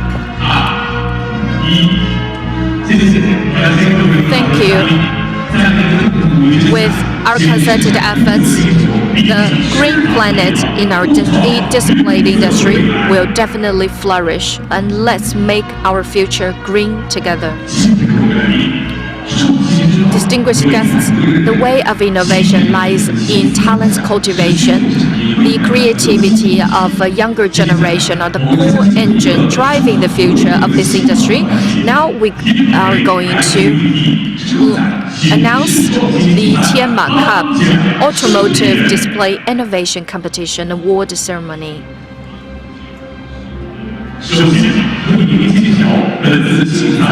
First, we will present the team that winning the 3rd place. That is the team from Yat-sen University and Southern University of Science and Technology. I would like to invite the representative of the 2 teams onto the stage.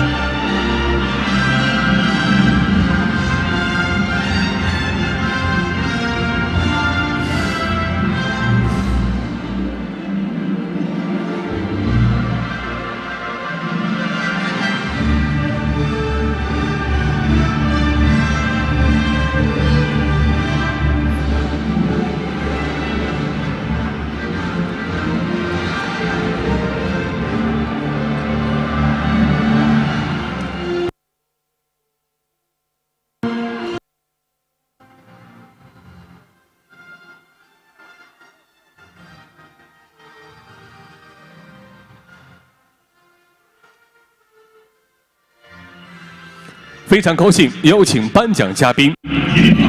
I would like to invite onto the stage Qing Feng, the General Manager of Tianma Microelectronics R&D Center and the head of Micro-LED Research Institute, as well as Liu Jingquan, the General Manager of Tianma Automotive Display Business Unit and China Automotive Business Manager, onto the stage to present the awards to the winning teams.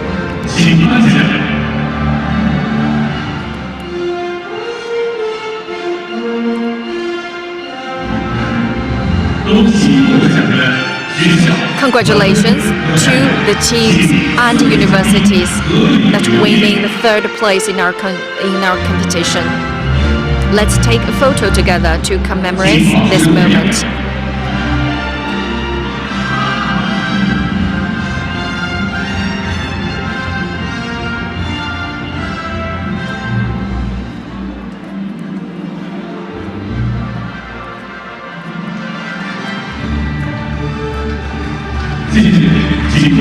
Thank you.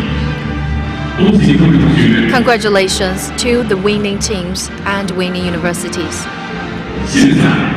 Now we're going to present team that winning the 2nd place of this competition.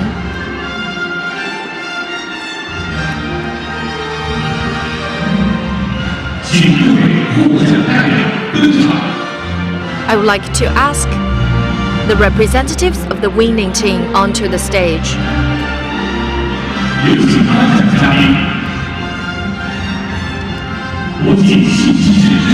And I would like to invite onto the stage Professor Ying Qun, the upcoming chair of SID, to present the award to the team from Suzhou University.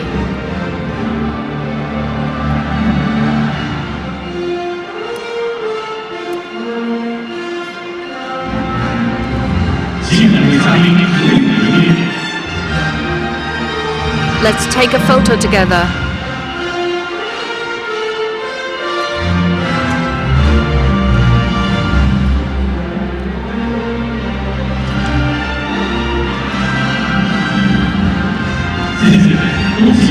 Thank you and congratulations to the team from Soochow University.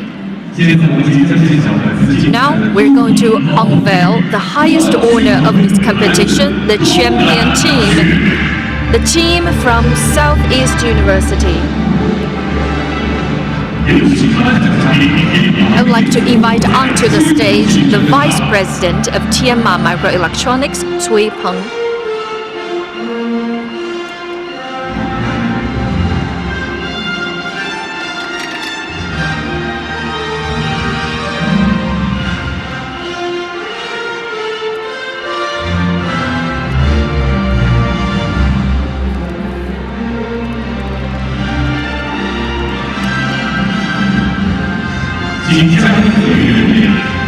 Please take a photo together.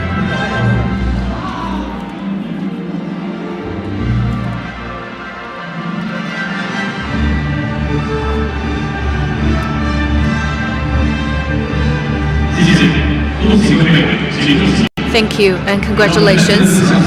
Let's use a warm round of applause to congratulate on the winning teams. With your wisdom and your creativity, you showed us the infinite possibilities of the future smart cockpit. I would like to thank our award presenters and the support coming from SID Society. Nothing can be accomplished without norms or standards.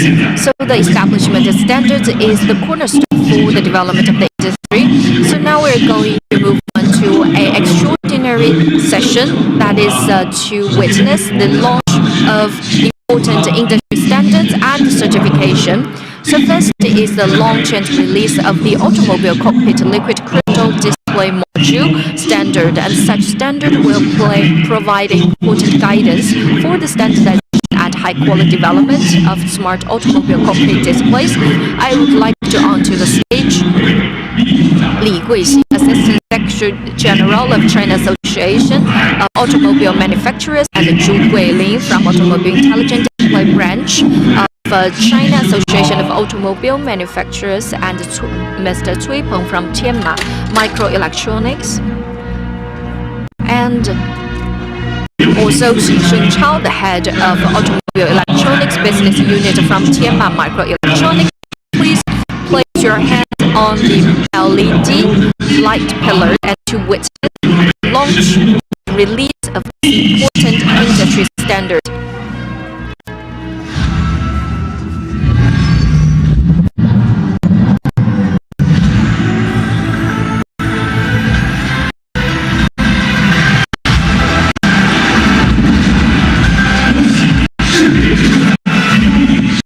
Congratulations.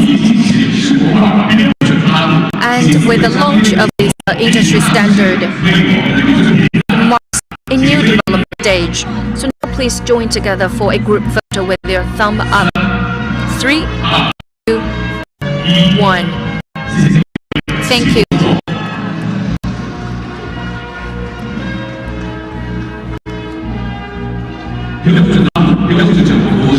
The release of such a standard marks a new stage for China's smart automobile cockpit display industry. And now we're going to release the group standard for the general specification for automobile mini LED backlight liquid crystal displays.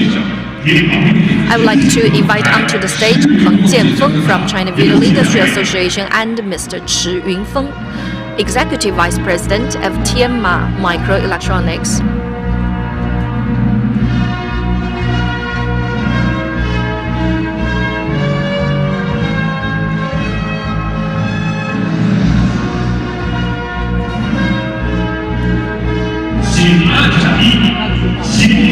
Please place your palm on the pillar. Release.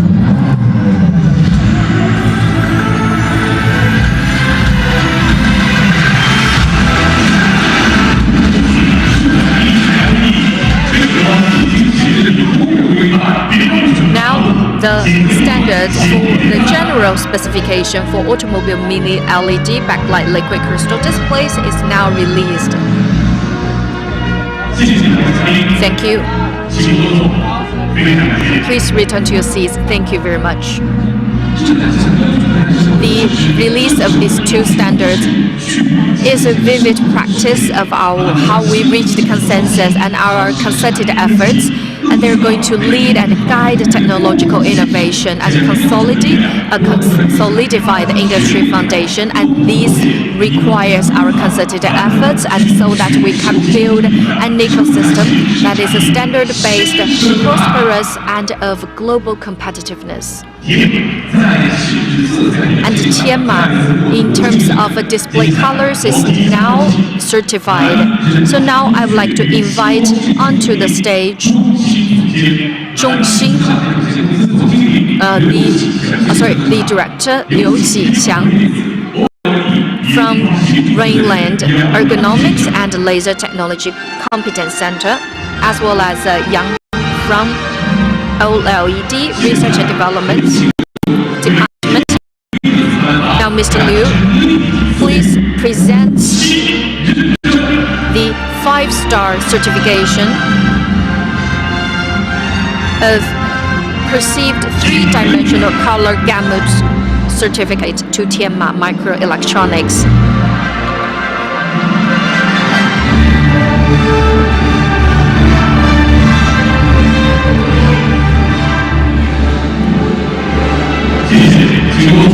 Thank you, and please be seated.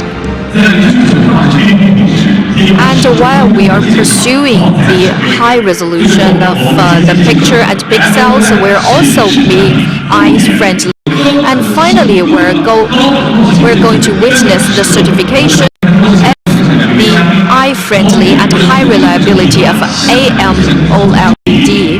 I would like to invite onto the stage Zheng Jingfu from Fangyuan Mark Certification Group, and Zhu Jingcai, please, onto the stage.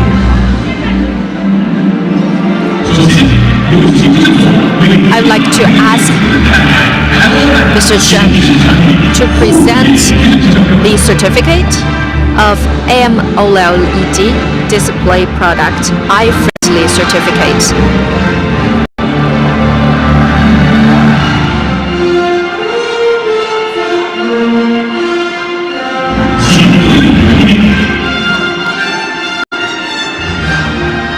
Let's take a group together.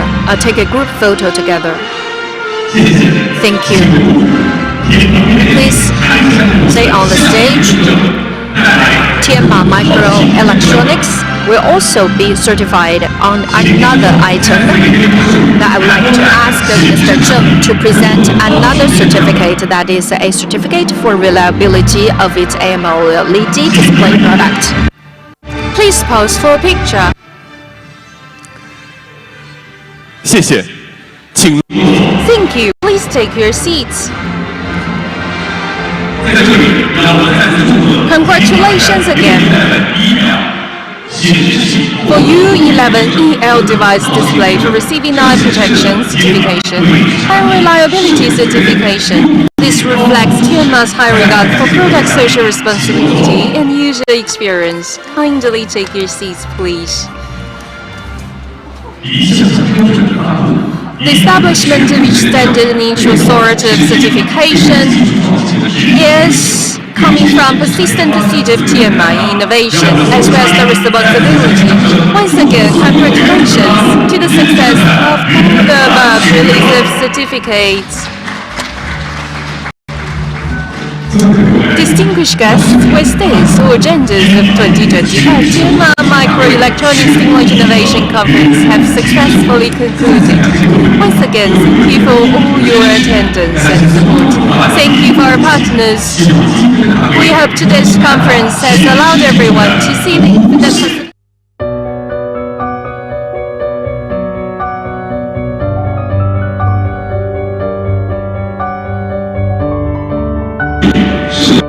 This is the conference. Next, there will be media communication meeting and investor exchange meeting. Please move to the designated area. All guests also welcome to the areas.